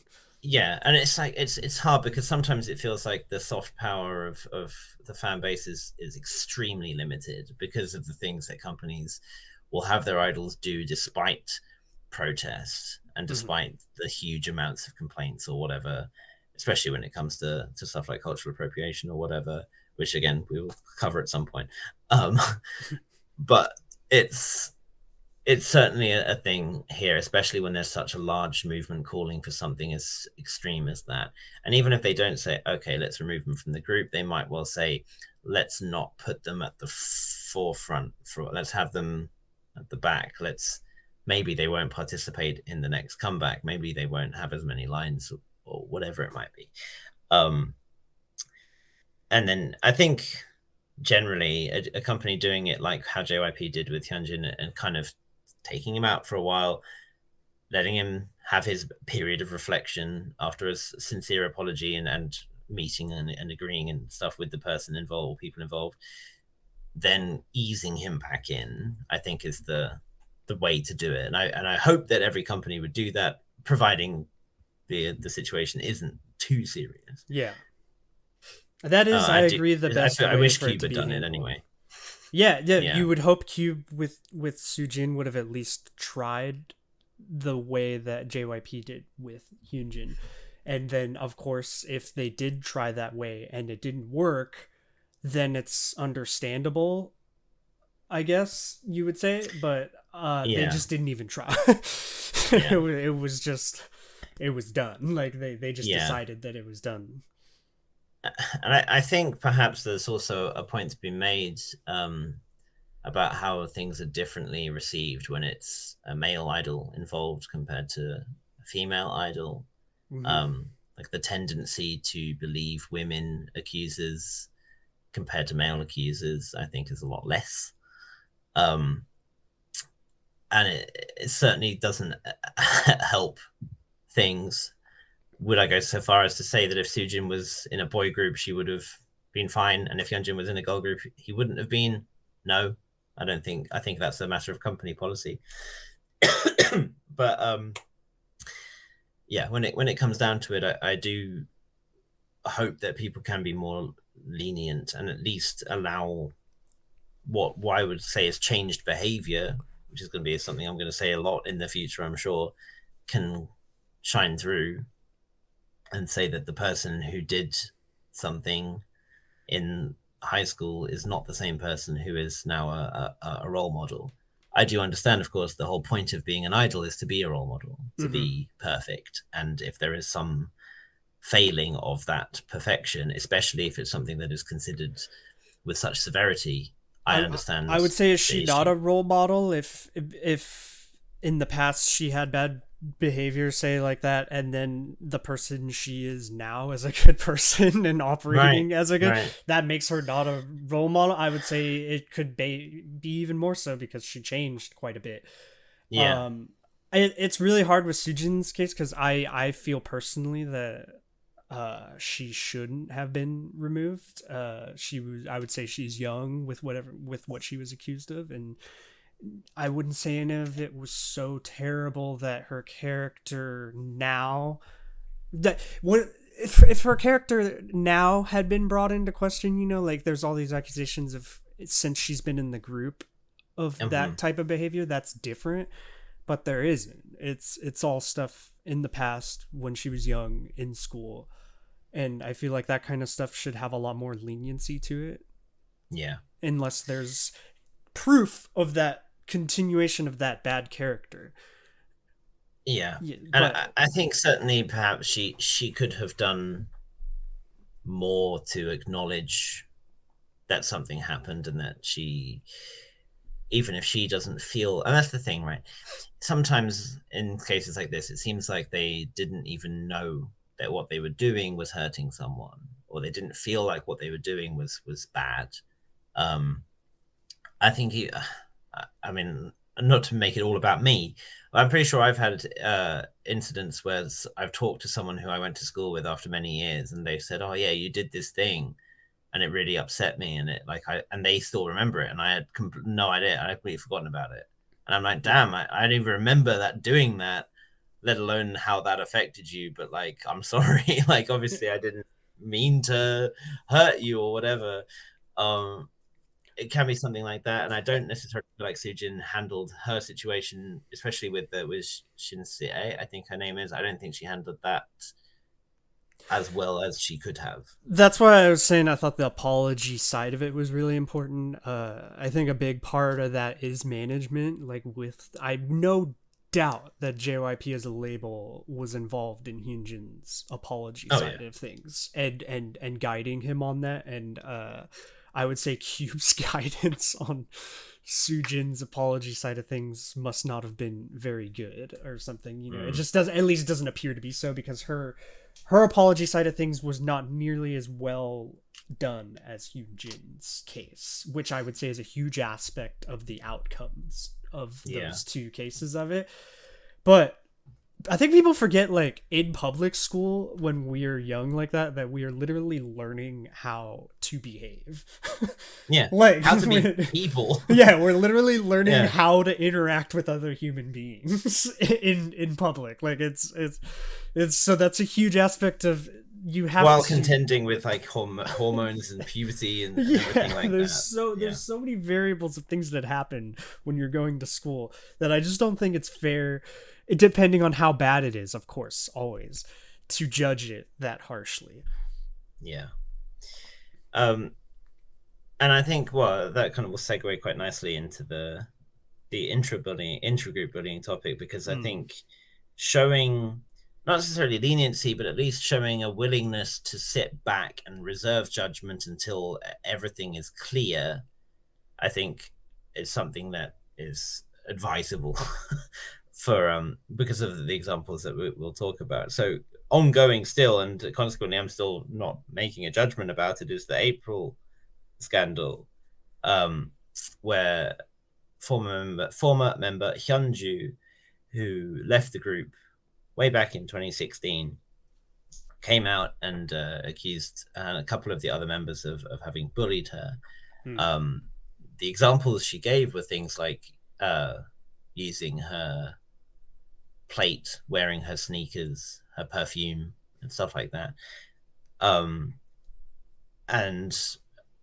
April, in perhaps something that's kind of rare, I suppose, they didn't go silent. They didn't kind of try and resolve it quite. They came out publicly and denied it. And it's kind of turned into both sides dredging up old receipts of whatever they can, and trying to prove the other wrong. And it's resulted in lawsuits. Other people have gotten involved. Family members have gotten involved. Some lawsuits have failed. Some countersuits have failed. And it's still going to go on for a while. I feel like we're going to have more court dates in the future, and eventually we will have a conclusion. And it's very hard to say who or what to believe at that point. And I think that's the key. There's a lot about what Hyunju has said that is that I get, and I'm like, if true, this sucks. And as I would say that I'm a fine apple, is the name of their fandom. I really liked a lot of April's music. So I want it to not be true, right? And so I naturally have a bias in that regard. But if it is true, and there's a lot that seems quite compelling, then obviously I will withdraw my support from the group. Not that they are going to have any activities in it while this is ongoing, obviously. That's a hard case what you're talking about, because both sides are so dug in about their truth to the side of things. So that's where it's like, you're just like, how you're both so convincing, I guess you could say, about your side of things, where you really have to wait to see the resolution of it, because you can't make a solid opinion when both sides are so convinced. So maybe at some point this will get resolved and we can revisit it. But I think it's the other previous examples, or famous examples, one recent and one much older, are good examples of why it can be a good idea to reserve judgment until everything is laid out. So I think let's start with the older one, and let's talk about Tiara. So how much, if anything, do you know about the Tiara scandal? The Tiara scandal? I don't know anything, so I'm along for the ride with everyone else.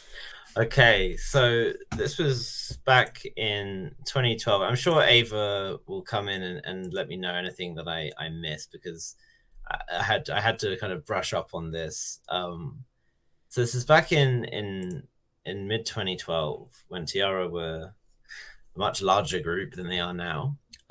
They'd been performing in Japan. They were at some show in Japan. And then they had to come back to Korea and then do a music show in Korea, which is a pretty normal schedule for a big K-pop group. You have to remember, 2012, Tiara, very much a huge group, like on par with like Girls' Generation, kind of, or almost on par with Girls' Generation kind of thing, like really, really, really big. So during the performance in Japan, member Hwayoung twisted her ankle, went to hospital after returning to Korea, and was told that she's fine. There's no problem. It was in Korea. They performed at first where she twisted her ankle, and then they were going to Japan. Gotcha. And she had her leg in a cast, which she personally went and bought, even though the hospital hadn't given it to her. Okay. She took it off before arriving at the airport, but she made sure that there were some, images of it. So they went in Japan to go and do the rehearsal for the show there. Hwayoung said that she couldn't do it, and because of her leg. So she went to another doctor or hospital in Japan. They also confirmed that she was fine, nothing wrong. But she was allowed to stay anyway. She took that time to go to the salon and just kind of chilled. Well, the rest of the members had to quickly readjust their choreography to fit 7 members instead of 8, and all the sound checks and the camera checks and everything all had to change in order to accommodate the different, of course, formations and distribution and everything. When the other members tried to talk to Hwayoung about it, and apparently Hyomin, who I think is the one that you like, the rapper, she said that she tried to talk to her about it, and in response, Hwayoung just kind of turned her volume up in her headphones and just ignored her. So after that, this was back in the days where Twitter was still quite new, but idols all had Twitter and just used it like on their own, at least, which is kind of a funny thing. Not all of them, but it's quite a funny thing to think about. So Tiara members started going on their personal Twitters and tweeting stuff like, "Not everyone is has the same amount of commitment and determination to succeed here. Yeah, they're Making they're frustrated, and tweets, yeah, right. Yeah. So not very professional, but understandable given the circumstances, right? So they have this concert in Japan. Hwayoung performs one song sitting down, which we've seen countless times when an idol has an injury and they sit down and they just sing or whatever. She only did that for one song. Upon their return to Korea, she demanded a wheelchair as well, as they had to go to Music Bank in Korea to perform there. So she obviously didn't want to perform in Music Bank either. But the other members were trying to talk to her still and try to reconcile with her. Now, Hwayoung has a twin sister, Hyoyoung, who was in a group called Five Dolls. She's now a successful actress. She texted Arum, another member of T-ara, threatening to rip her face off or something along those lines. This is just getting wilder and wilder the more. Because it was believed that Hwayoung had said something to her sister about the other members, and her sister had taken it into her own hands and was like, right, I'm going to show them, and sent these threatening text messages. Gotcha. So Hyunmin talks to Hwayoung and is like, yo, can you talk to your sister and tell her to chill the fuck out? We've just reconciled over this, let's just move on and put this shit behind us. Hwayoung's response was to leave Music Bank and refuse to perform. So once again, they had to go and perform as 7 members. This is something from a movie, man. The level of Well, the way in which Hwayoung left Music Bank was to run out of their dressing room crying. Again, note that she had requested a wheelchair before arriving. She ran out of the dressing room crying, and made a huge fuss in front of the cameras, saying how they were mistreating her, blah, blah, blah. All of these rumors suddenly started spreading. And this is over this course. This has been 3 days since their performance where she sprained her ankle. Okay. Some people saying that she had someone stabbed her eyes. They beat her and verbally abused her and starved her and it went from starving her to force feeding her. It was all sorts of accusations that were spreading around on the internet, right? And that's from the evening of that airing of Music Bank. The next day, the CEO says, right, I'm gonna make an announcement in a couple days. 2 days later, the announcement is made that Hwayoung has left the group with her contract terminated. And it's since transpired that all of that shit was made up. And if anything, she was the one who was abusive. She and her sister were abusive towards the other members. But those couple of days cost T-ara immensely for the way in which they were perceived in the public eye, the way fans treated them. And it can be said really that their career never fully recovered from it. Or it didn't recover from it. They certainly never reached the heights that they did before.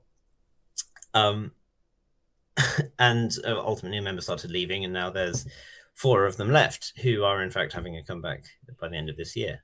Incredibly. That's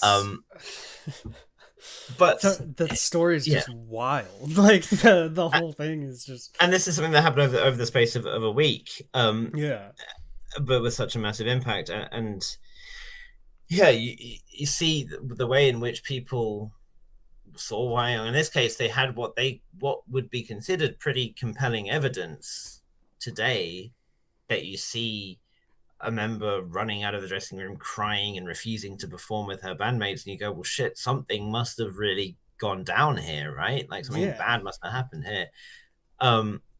And so they were like, yeah, well, obviously, so that these rumors must be true. So they jumped on them straight away. Well, that's one of those cases where it looks like there's so much evidence of being, you see oh my god, she's in a cast, and then she's running crying from the dressing room, so, without knowing the inner workings of the group and what's going on. You're just thinking, wow, they're really treating this person like shit. But of course, now when you hear a story like that, it's like it's just crazy. Like, yeah, and there were, like I say, that the ramifications were felt for a long time. Like they lost a lot of TV gigs and stuff, and I remember there was a pretty famous incident. I don't remember if it was that year or the year after, where they were at an awards show. I forget which award, one of the big end of year award shows, and it seemed like they hadn't been given seats. Like they turned up and were looking for their seat, and the usher was kind of just not interested in showing them to anywhere, and it didn't seem like they'd even been given a spot. And SHINee stood up and went and yelled at the usher and moved over and gave them seats. That kind of went mini viral on its own. But a lot of the response was criticizing SHINee for doing that. Really, because in my case, I think that's awesome that SHINee did that. Yeah, you know, like, yeah. And watching Jonghyun like absolutely apoplectic at this guy and like and some of that is great. From us, for a fan perspective, I say getting misty-eyed. But the way that it was perceived in public was not good. And unfortunately, it doesn't matter whether or not the accusations are true in these cases, really. Once the accusation is there, that's it. It's something that you're not recovering from. And even if you clear it all and you keep going, whatever height you were at, you're not coming back to that height. Yeah, well, once there's any form of doubt in mind of people of your behavior or anything like that, I think that really affects a public career, like being an idol. Especially being an idol. I would argue that's a career where it's really like that completely depends on how you're perceived. Yeah, and I don't want to tarnish everyone with the same brush, because my experience for this particular kind of thing is limited in terms of who I've spoken to in Korea. But there are Korean people I've spoken to who might say, "Oh, didn't so and so have a big scandal?" And then you go, yeah, but it was proven that it was false and they didn't actually do the thing they were accused of. And they go, "Oh, really? Oh, I stopped following them after I heard about the scandal." Yeah. That kind of thing I've heard multiple times about different people. And it's like, yeah, if you're not following the group actively, you might not even know. You just go, and it might not get the same news coverage because a headline of famous group indicted in bullying scandal gets a lot more attention than, oh, actually, it wasn't quite as bad as when it gets redeemed, the coverage of it suddenly, drops dramatically. Right. Yeah. And that, I guess, kind of ties quite nicely into the other one that we were going to talk about, which is Mina and Jimin from AOA. So, how much do you know about this one? Well, so I remember, because from personal experience, like when we were watching Queendom was when I remember first coming across it, and then people kind of saying maybe you shouldn't upload any reactions to AOA and Queendom. And then like people being like watching Queendom live, like maybe we should skip AOA or something like that, and things like that, just because Jimin is in it. And at the time, all I knew was there was a member, Mina, that had come out and talked about kind of how harshly she had been treated by Jimin, and I think it was specifically Jimin that she talked about being treated harshly by, right? To begin with, yeah. And then kind of, if I remember, she spilled like details about her trying to paint her in bad character as well, like bringing men back all the time or something like that to the place, which is an idol, I'm sure is not good to have as a detail about you. Yeah. But even though I don't think that should matter, but yeah, that's as much as I know of it. Like Jimin kind of saying that she basically had really bad anxiety, or Mina having bad anxiety because of being afraid of Jimin and how she was being treated in the group was the details I remember. Yeah, so Mina had left AOA before Queendom, and it emerged after Queendom as well. It was kind of in the middle of 2020, I think, that that story broke. So the crux of it was about Mina's father dying. So when Mina's father passed away, she the company had said that they have a performance coming up and they have to be ready for it. Jimin, the then AOA leader, was responsible, of course, for getting the team ready for that performance. And so she was kind of like, okay, look, you need to get over yourself. We're going on stage tomorrow. Like, let's get your shit together. Which obviously is not the best way of handling that situation. It's shitty from the company's perspective in the first place, and I think absolutely we should never absolve FNC of a tremendous amount of the responsibility for this whole thing beginning, as is the case for a lot of these cases. Like, the company should shoulder more blame then, because their idols are doing what they are told to do in a way, either directly or indirectly. They should have said, okay, you can have time off to mourn your dad. Like, that's fine. You don't have to perform. And then that kind of thing wouldn't be an issue. But Mina says it dated back right to the very start of their career, dated about 10 years. And the way I always took it from the start was, from having watched Queendom, for example, you can see the type of person that Jimin is, in that she's boisterous and kind of fierce and likes to be physical with her members, right? Like, you remember, I don't know if you remember, like, some of the clips of AOA practicing when they were trying to remember their old choreo and stuff, and she would just like push Hyejong out of the way if she was in the wrong place and stuff, but they'd be laughing about it and joking about it, and it was just like friends having a laugh, right?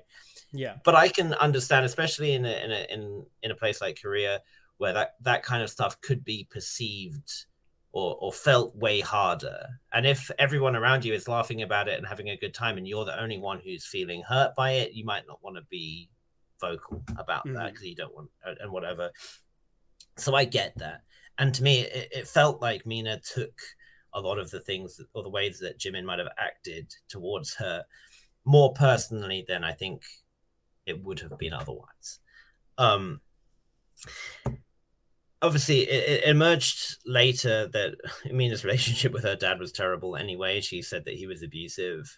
And I don't want to go into the other stuff that Mina has gone through, because I don't necessarily think it's relevant. And I don't want to make it like, oh, but she's had this issue with cheating with some guy, or she's had like sexual assault issues with other people and stuff like that, because it's not about that. It's just about the way that the bullying scandal was perceived and how it changed. Ultimately, after the news broke, Jimin and some of the other members and staff went to Mina's house to try and talk about it, because Mina would repeatedly threaten suicide and post pictures of self-harm on Instagram and stuff like that. And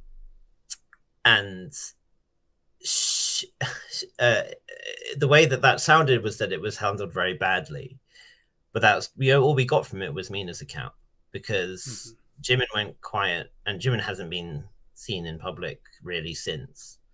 Some pictures of her surfaced fairly recently of when she had a summer holiday with some of the other members, it seemed, from this year. She doesn't look great, and she was going through her own stuff anyway. I know she's had issues with an eating disorder in the past, and that doesn't seem like that's gotten any better. She's basically become a social pariah, whereas Mina has constantly remained in the headlines. And it's only been through Mina that we've seen anything. We've heard any updates about anyone. The other members all kind of went quiet too. I mean, Jimin obviously left the company and the group, and then Yuna shortly afterwards also didn't sign on. So AOA, as it stands, is now only 3 members, and it seems highly unlikely that they will ever do anything again. But a couple of months ago, Dispatch released transcripts of what actually was said in the group chats and in these meetings and things like that. And it's kind of revealed that Jimin was saying, I didn't know that you felt this way. I'm sorry. And other members, especially Choa, saying, listen to her. She's like, and Jim is like, okay, yeah, I'm here, I'll listen. I didn't know, I'm sorry.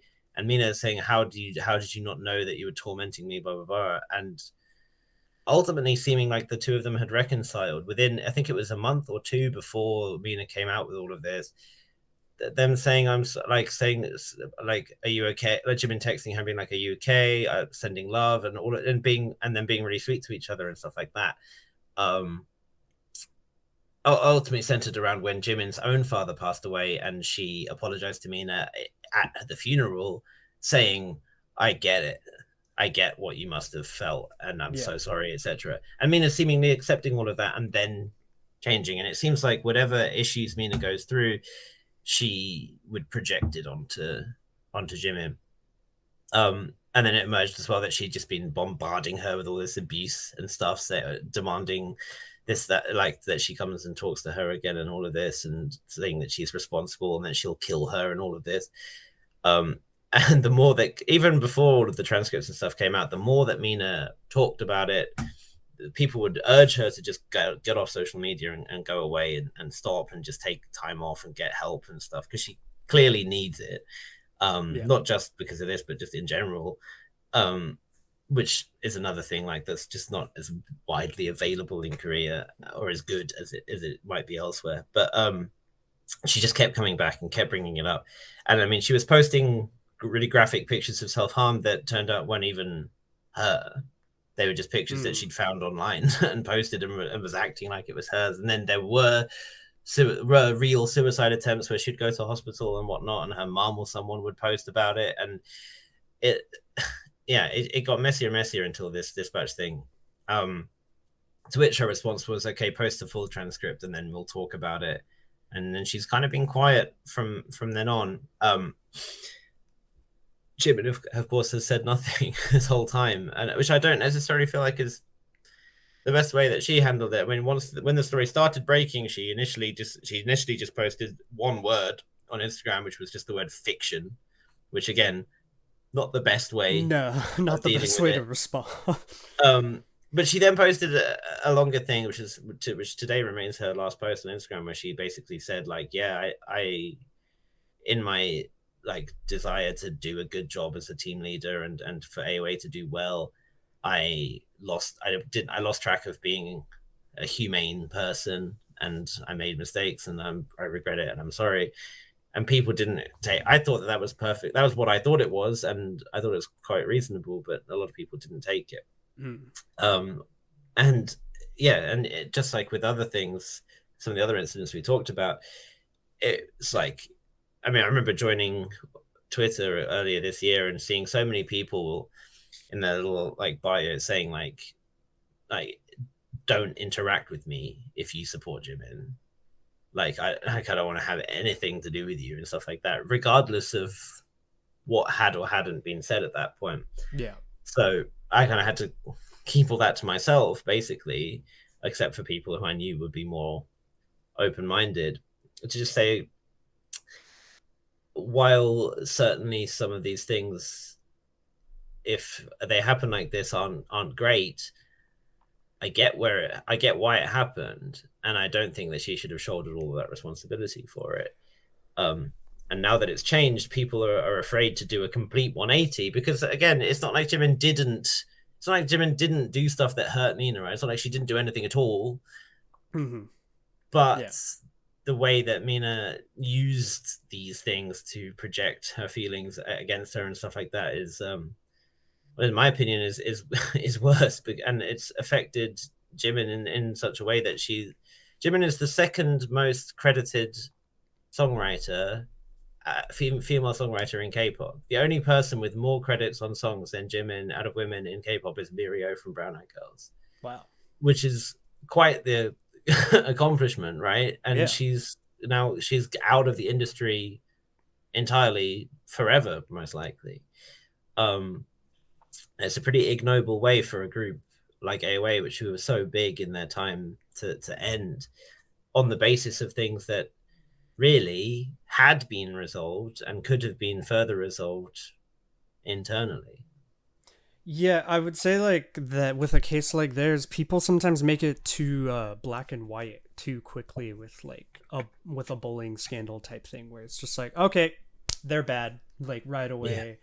Rather than there's always like a dynamic to it where it's like there's give and push, I'm sure, on both sides of both sides having bad behavior that just clashed in a really unfortunate way.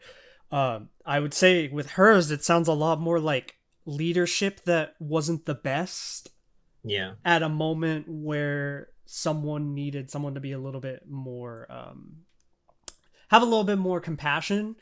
Yeah. And whereas, but you have to also think about Jimin at that moment has to worry about the group as a whole and the success of the group as a whole, and she's only thinking about that and kind of forgot to be compassionate to a specific member's situation. Yeah. And that's really unfortunate, obviously, but that's not a case of, I would say, someone wanting to bully or be bad to someone. It's more a case of just the job overtaking their friendship, kind Yeah. of situation. And I mean, that kind of that kind of thing happens in so many lines of Yes. work, right? There are countless jobs in the West and the East alike that might not give you leave if you want to mourn. Yeah. Maybe that you might get the day to go to the funeral, but if you want to take time off, it's going to be unpaid. Yeah, it's difficult or in a something lot like of that. lines of work to have that. Like, and that's the nature of the industry and the system in which we find ourselves, more so than it is maliciousness on the behalf of your boss, who is of course in turn acting from a higher up, like That word Jimin you just was. said, I would say, is very important. She wasn't malicious in my Yeah. mind. It was not bad intent. It was Yeah. just an unfortunate situation that they were all thrown into that wasn't handled well by anyone involved. Yeah. And intent is something that's going to come up a lot, I feel, in these kinds of topics, because while intent matters, it also doesn't matter. Because even if you didn't intend something, if what you did, your actions or your words had an effect on people, whether intended or not, you have to acknowledge that, and you have to accept responsibility, and you have to make amends for that. But yeah, I think again there is an expectation that someone, I mean, Jimin is on the older side of idols. I think she's 30 now, but like, she would have been in her mid to late 20s at that time. She's not trained to be a leader. She's not trained to manage something like that, and that should have been the company's responsibility. Mm-hmm. And it kind of also transpired that Mina was wasn't very nice to the staff, should we say. She kind of treated them like her own like errand boys and girls, and made them go and do stuff for her that was not in their job description, including just like making personal appointments for her family and stuff like that. Yeah. And a lot of the staff in there at the staff group chat were like, I really don't want to have to deal with Mina because she's so like nasty to us. Especially, I noticed one of them was calling her Mina Uni, which means that the staff member was younger than her. So it was like a younger staff member that Mina was just kind of treating like shit. Again, which just doesn't exonerate Jimin, but it doesn't make Mina's character. It paints things in a bit of a different picture where you kind of have to realize that, maybe her behavior wasn't perfect in that situation either. Yeah, and what you said about people being quick to paint things black and white, I think is the best way of describing these kinds of scandals in general, as a way to kind of conclude everything, is that everything is nuanced and gray, and we are hopefully never going to have a scandal that is as simple as someone saying, hey, I have a recording of this person doing this, it's as clear as day, it's awful, and they should be kicked out of their group, and everyone going, yeah, that's pretty compelling you'd hope evidence. there's Fair no enough. irredeemable scandal, you know, where it's just Yeah. like, oh my god, like, yeah, bye. Like, don't.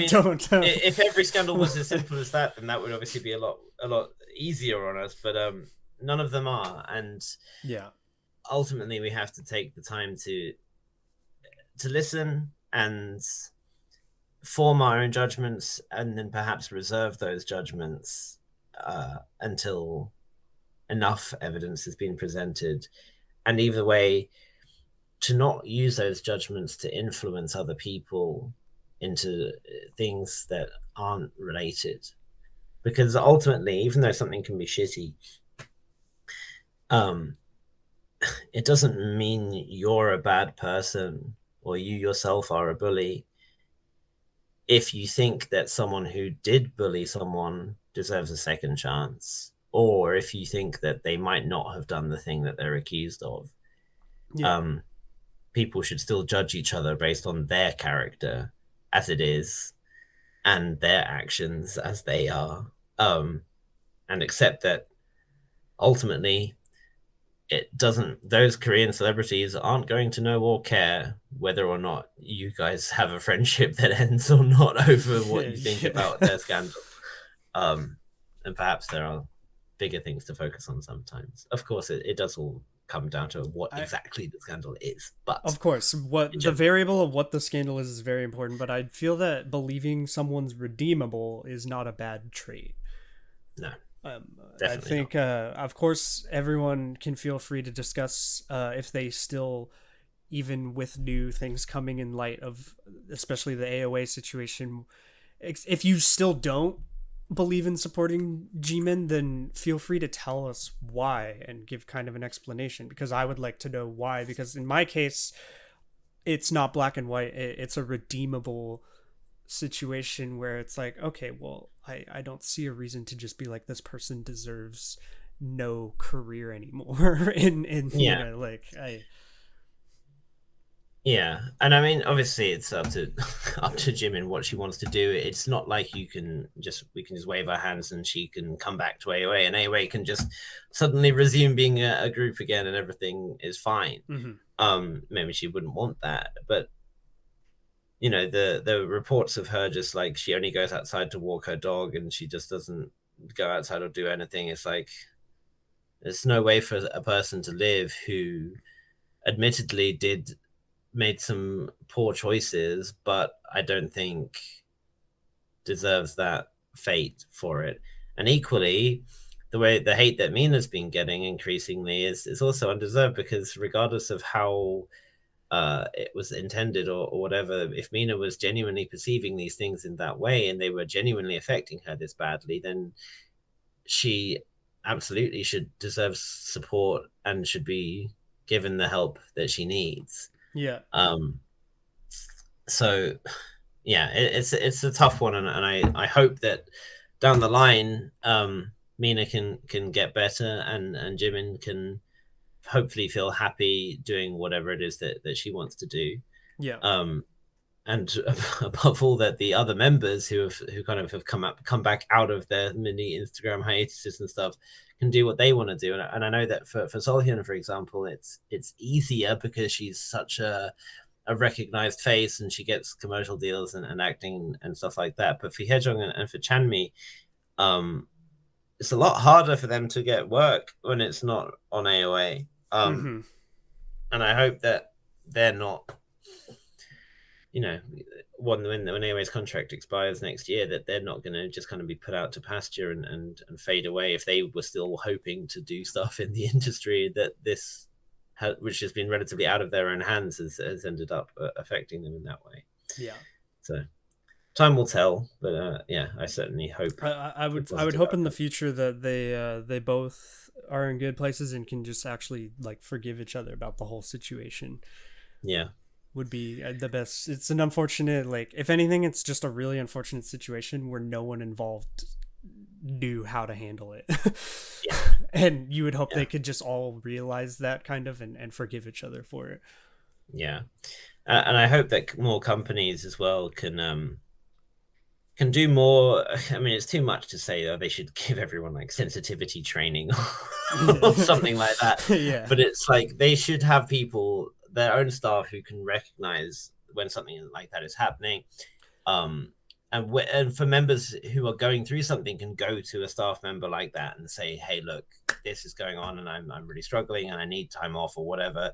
And for it to not be a possibility, for it to be, for companies to be open to providing help or like, yeah, this is where a manager, their job's really important, and where you would hope a manager's really doing their job or something. Yeah. You know, it's like, hey, things are not running smooth here. I need to figure out what the problem is and get in the middle of it, and you know, just it's what you would hope. How they have managers, right? Each member, even you would hope specifically that member's manager in that moment decides, okay, this is when I step in and I can, you know, I make sure her feelings are being represented and that everyone understands what's going on.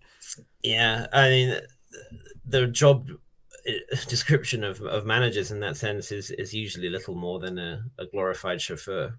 Ah, okay. So they just don't even have kind of that pull. No, I don't think, and they generally, it depends obviously from group to group, but the members probably don't even talk to them really much outside of that. They treat them as a chaperone more than a friend or a confidant. And perhaps that dynamic is something that would be better off being different. But yeah, that's kind of how I would say in the future for like intergroup bullying, this is my personal opinion, the best way that they could prevent stuff like this in the future would be to have someone who has kind of power in that role, to see situations going on with the members and decide, no, okay, this person's having really serious issue right now, you guys need to be separated, we need to figure out what's wrong, you know? Rather than just leaving a leader who herself is young and maybe not ready, or in boy groups, either way, both, it's obviously both ways with both boy groups and girl groups. With leaders, they're very young, the same age usually as the rest of the people in the group, and maybe they're not exactly ready at all times to take on that role of being in charge of everyone. You know, especially in such a high pressure job when the pressure is, we are going on stage in front of thousands of people tomorrow, and we need to get our shit together.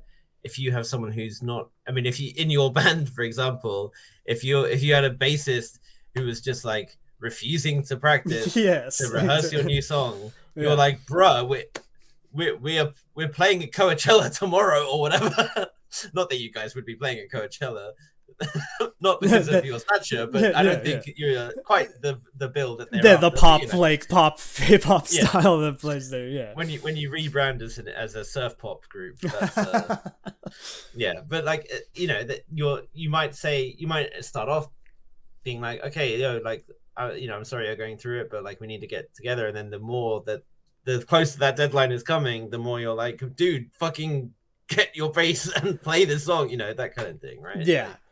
Leaving that role to someone who's in the group, I think, creates the scenario for bullying to happen in the group, or like a situation. It makes a situation where someone feels that member in the group, they're maybe a little afraid of them because of that or something, you know. It creates that situation. Whereas I think if you leave it in a way where there's someone who's separate from the group itself but involved, who is in charge of these kinds of things, not that you want to take away all the leadership roles from someone, there should be a leader in a group obviously, or something, someone who has some responsibility of keeping things moving and in line, but there should also be someone who they all can go to, and they don't have to just go to that person in the group and expect it all to be concluded on them, you know.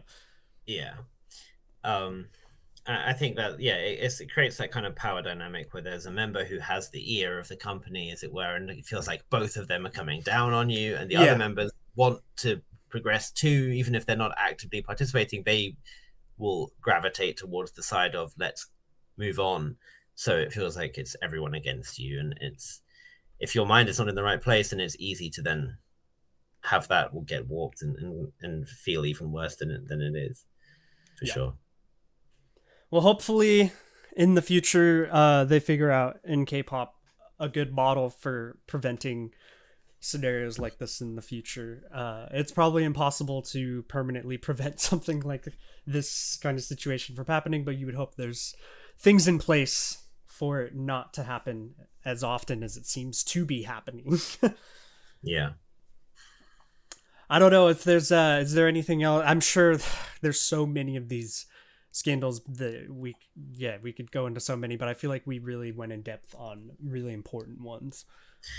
Yeah, I think it's certainly something we can revisit as more news. If certain new ones happen, or if other ones have more developments, whatever, we can definitely come back to it. But yeah, everyone in the chat, of course, any disagreements on this subject you have, give your points of view and any reason that you feel you disagree. And we were always open-minded to read and try and understand that point of view. And but that will conclude it for bullying scandals. Yeah. Topic 3. Okay, so this one's gonna be lighthearted because I feel like we've hit with some heavy subject in this episode. So we're gonna conclude things with a lighthearted subject, which is Aegyo. That's how you say it, right? Aegyo. Yeah. Aegyo. Yeah. And how I guess we'll just kind of discuss how we personally feel about Aegyo, which I'll start off just saying I a lot of times do not enjoy it.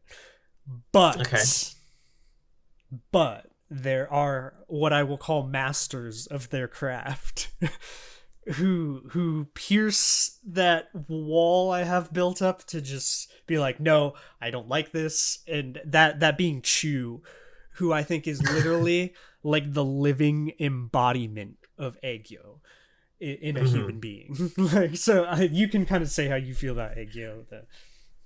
Well, there's a couple of things from that, right? So first of all, I think it's it's interesting. What is you say I enjoy it? Like, what does enjoying it mean? Yeah, it's like, oh, is it just that's cute, or is it like, I really like this and I want to see more of it? Like, I think when I enjoy it, I find it cute. Yeah, when I enjoy it, I just find it cute. When I don't enjoy it, I find it cringy, I guess I would say, or something. Yeah. Like, and I think a big difference is it's when it's someone who is so cute normally. Mm-hmm. So people like Chu or Haru, for example, they're so naturally cute that, which they would say that they have a lot of Aegyo naturally. They're not acting, so it doesn't feel as apropos and kind of forced or it doesn't feel over the top when you watch it. Yeah. Which I think it makes it more digestible for us. So it's certainly something that is not necessarily intended for the Western audience. No, I think the first time I ever showed Goran Aegyo, I think he just didn't even understand and just like kind of was like, okay. Like, I think that's most people's reaction at first is just kind of like, I don't know what I watched or whatever kind of thing, you know, like. Right. And yeah, I think, you know, it's like, not to flex, but I've had idols do Aegyo at me in conversation with me, not because I've asked them to, but like entirely naturally, like just like while talking, one of them will like do a cheek heart or whatever, and it's like, that seems like it's such an innocuous thing like that, and it's quite sweet. It's touching in a way. If I was like, hey, do Aegyo for me, come on, like, perform. Like, and that is what people do. Like, people go into video calls and fan signs and things, and they say, can you meow like a cat or whatever, and it's kind of weird. And it's like, it is. And I don't necessarily know what they're getting from it, if it's like a really weird thing, or if it's just because they think it's cute and they want to get a good clip or a gif that they can use or whatever. But when they're kind of putting it upon them, it's worse. Yeah, to me, the only time it is really well done and like entertaining is when it just kind of naturally happens. Yeah. And like knowing Brothers episodes, I've seen a lot of Aegyo moments that are actually enjoyable, like Sana from Twice. The she's a kimbap like line thing is it's just so the way it occurred is just like, oh my god, that's adorable or something. Like that's naturally was just very cute. Yeah. So I should also like point out like what Aegyo actually is. I think everyone kind of knows that it's like cute gestures and expressions and the voice, like the baby voice. So it literally means like baby like in Korean. Like Aegi is Korean word for baby. And it's like it's been a thing really ever since like the late 90s. Since the first girl groups of the first gen started kind of popularizing it, like SES kind of popularized it, but we talked about this before with cute concepts. It was Girls' Generation that really saw it take a leap from G basically. Sunny, now that's Aegyo done right. Sunny was one of the best, like one of the most famous Aegyo artists. And she said that the way to do it is it's like you want to be so cute. She said it's cuteness that calls for a punch. It's like when something is so cute that you just want to. that's a good description from her of it. Yeah, because I think she knows full well that it's cringe. She does it, and she's like, I mean, she's naturally, she knows her power in that regard, right? She's not naturally cute in the same way, but she knows how she can put it on and make everyone react and feeding off that reaction. And that's part of what being an entertainer is about, right? Like it's about being able to do all those different types of your craft, right? So I respect it for sure. I respect well done Aegyo, yes, because it's not. I wouldn't say it's easy by any means to come across that cute, and that's where it's like when you see an idol do it because they're just being asked to do it and they probably don't want to or something. That's when it's kind of like but it's also funny sometimes in those situations. Like say if it can be funny to watch someone like Dami do Aegyo from Dreamcatcher or something, because it's so you don't think of her that way or something, Yeah, and that's kind of what's pretty funny as well. So you may know like the songs. So like Hyojung from I'm a Girl wrote a bunch of those like songs, like the I have seen I've seen clips of those that are idols doing it. Yeah, there's like the Guyomi song, for example. I know that. Like one, two, Guyomi, like that. But that was all popularized. That Guyomi one was popularized by Ilhoon from B2B, like the rapper, the one who's like gonna do jail time for marijuana or whatever. Actually, I think he's suspended sentence. He just had to do jail time. But like, him of all people is the one who popularized that, and it's like that is kind of really funny in its own way. It also kind of becomes the thing. So obviously, groups that debut with a very young, cute image, especially who are young, right? Because it's like the maknae is the cutest one. The younger you are, the more like naturally Aegyo you are, right? The style kind of evolves as they evolve as well, and then doing classic Aegyo is like it becomes almost like a throwback for fans. It's like a nostalgia thing. It's like, oh, remember when our maknae was, like for Oh My God, for example, remember when Aaron was 16 and all chubby cheeked and cute, and she used to do like bunny Aegyo or whatever. She'd hate to do that now, so they make her do it, and she hates it, and everyone loves it, and it's like it's that kind of thing. Yeah, the group likes to make her do it because they like to laugh about it or whatever. So, and obviously, as with most things, as long as everyone is doing it because they're happy and they find it funny, and no one is doing it because they're forced to, then it's not something that I'm ever going to typically want in life. And I say this in life because it is part of the way that people act in Korea, like on a just like in life. You know, it's not obviously no one's gonna drop and do the Otake song like out of nowhere in the middle of a coffee shop, and then they start doing but like if so like I've had like my student, like 11-year-old students or whatever, say something and I've like wanted to, they've said something cheeky and I've like looked at them and they'll just be like that as like a kind of like a, oh, I didn't mean it type thing. And it's just like, and I've seen couples out and about where like one of the girl will do like some cute gestures and the boy will do them back as well. The way that they talk to each other, like just some of the natural kinds of Aegyo-esque. Yeah, it's considered like a cute way to maybe like be like, oh, I want like this or something, maybe like if you're out in public or something. Like, I would say it's a cultural like difference. Maybe like like because growing up in the United States, I don't think I ever saw that behavior like really.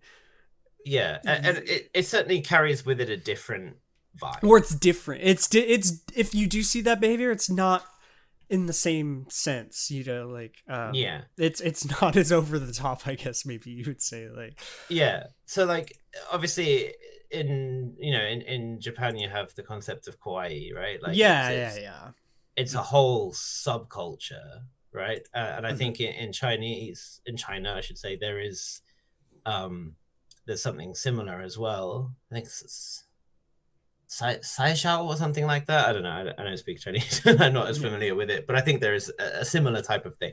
Correct me if I'm way off. But I think there is a thing like you might, as you might say, like you're hungry and you might see like a couple and the girl will be like hamburger moku shippoyo, meaning like I want to eat a hamburger or something like that. And it's like it's just kind of meant to be endearing and show her as like being youthful and fun or whatever. And equally, if the guy does it, it's like, oh, he's being fun, and it's like, it's cute. I don't have a problem with Aegyo by any means. I think when it's done in good fun, and it's most of the time it's just cute and funny. I would say most of the time is how it is. In the US, if you saw someone be like, Daddy, I'm hungry, I want some food, it would carry with it the most like wildly different everyone in public would instantly just be like, what? Right? Like so culturally, it has a completely different kind of that like obviously it's not It's just very culturally different. I would say Aegyo is one of the massive cultural differences, I would say, between like Western society to one of the hardest things I think to come to terms with when you first get into K-pop, when you see idols, especially when they're not so naturally cute and then they suddenly act like it. And I think it's hard. It's even weirder when it comes to boys groups, because although there are boy group members who are very cute naturally, like it's when you see especially boy groups who all of their music is like really hard and aggressive, and then they go on a show and do the Otake song. It's just like I can imagine being a one of their fans who hasn't been into K-pop for very long, watching that and just being like, oh my god, like what am I seeing? Like how do I process this?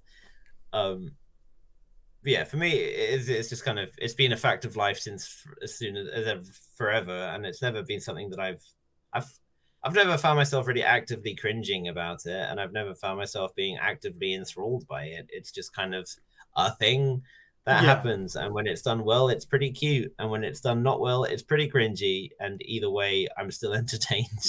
Either way it is entertaining. It's I would say for me, when I first saw clips of Aegyo, I was just didn't know what was going on. couldn't, like, I hadn't seen that kind of like behavior really like that. So it's kind of just like, oh, and then you start to realize how it is cute, how it is funny, and then you start to actually just enjoy clips of it as for what they are, which is just something like adorable and funny. With Chew, I would say is definitely like the easiest way to break someone's Aegyo barrier. That's just like if someone has a barrier to Aegyo, just put anything with Chew on in it, and it's like instantly destroyed. And so seeing people who clearly quite like it, or at least like doing it because they like how good they are at it, is one thing. But then seeing people who either are surprisingly good at it but don't want to do it, or people who absolutely cannot, like Sabon, for example, she can't keep a straight face. Like she will just collapse, unable to do it because she just can't. Her internal cringing is such that like she can't handle it. Yeah, and that in itself is pretty funny to watch. Yeah, it's funny. Either scenario, it makes it funny for different reasons. Like Weekly Idol, that I've seen episodes of that before, and I think it was like Red Velvet. They made each member do Aegyo or something, and you could tell like as each one's going, and they're like, "Oh my god, it's so like cringy" or something. You know, like Irene's doing it, and you don't think of Irene as and Aegyo, you know. There's some groups where you don't really think of any member that would be naturally like Mamamoo, for example. Yeah, you wouldn't think them having to do Aegyo is kind of just like, oh, those poor women. Yeah, Hwasa doing Aegyo would be. But then they have a laugh. They have a laugh with it, and I think that's the important thing at the end. But I do think it can be something that puts people off K-pop in general. I think when we talk, we kind of what we talked about with cute concepts, but like it is something that perhaps people see and then go, I don't really want to be associated with this. It's weird because I don't feel people should be put off by something like Aegyo because it's just like a really small like sub thing that happens. Like, you know, I wouldn't say it's like a huge part, but this is until if you don't realize that at that moment, if you're just of getting course, into K-pop, if you think and this is like every Aegyo. group does this all the time, I can see that for sure.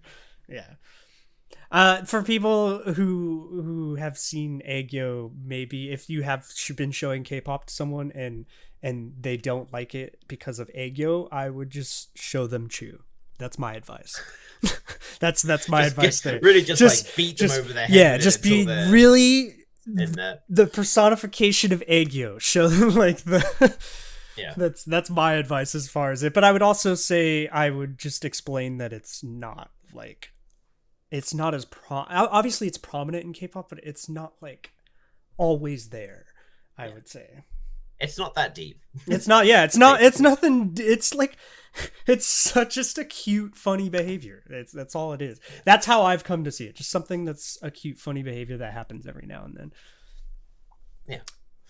I think that we're not gonna do like a deep dive into the for it. It's as far as my personal opinion, yes, I at first didn't know how to feel about it, but now I just find it to be something cute and funny, sometimes cringy.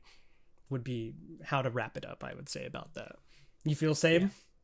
Yep, I echo those sentiments. All right, well, that has been it for episode 4 of the Kpop Podcast, and hopefully that at the end there was a little bit of lighthearted fun away from some of the heavier topic discussion.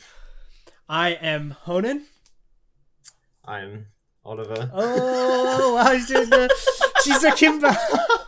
I can't do the heart thing they do, you know, where there it is. You see the heart? It is. Goodbye, everyone.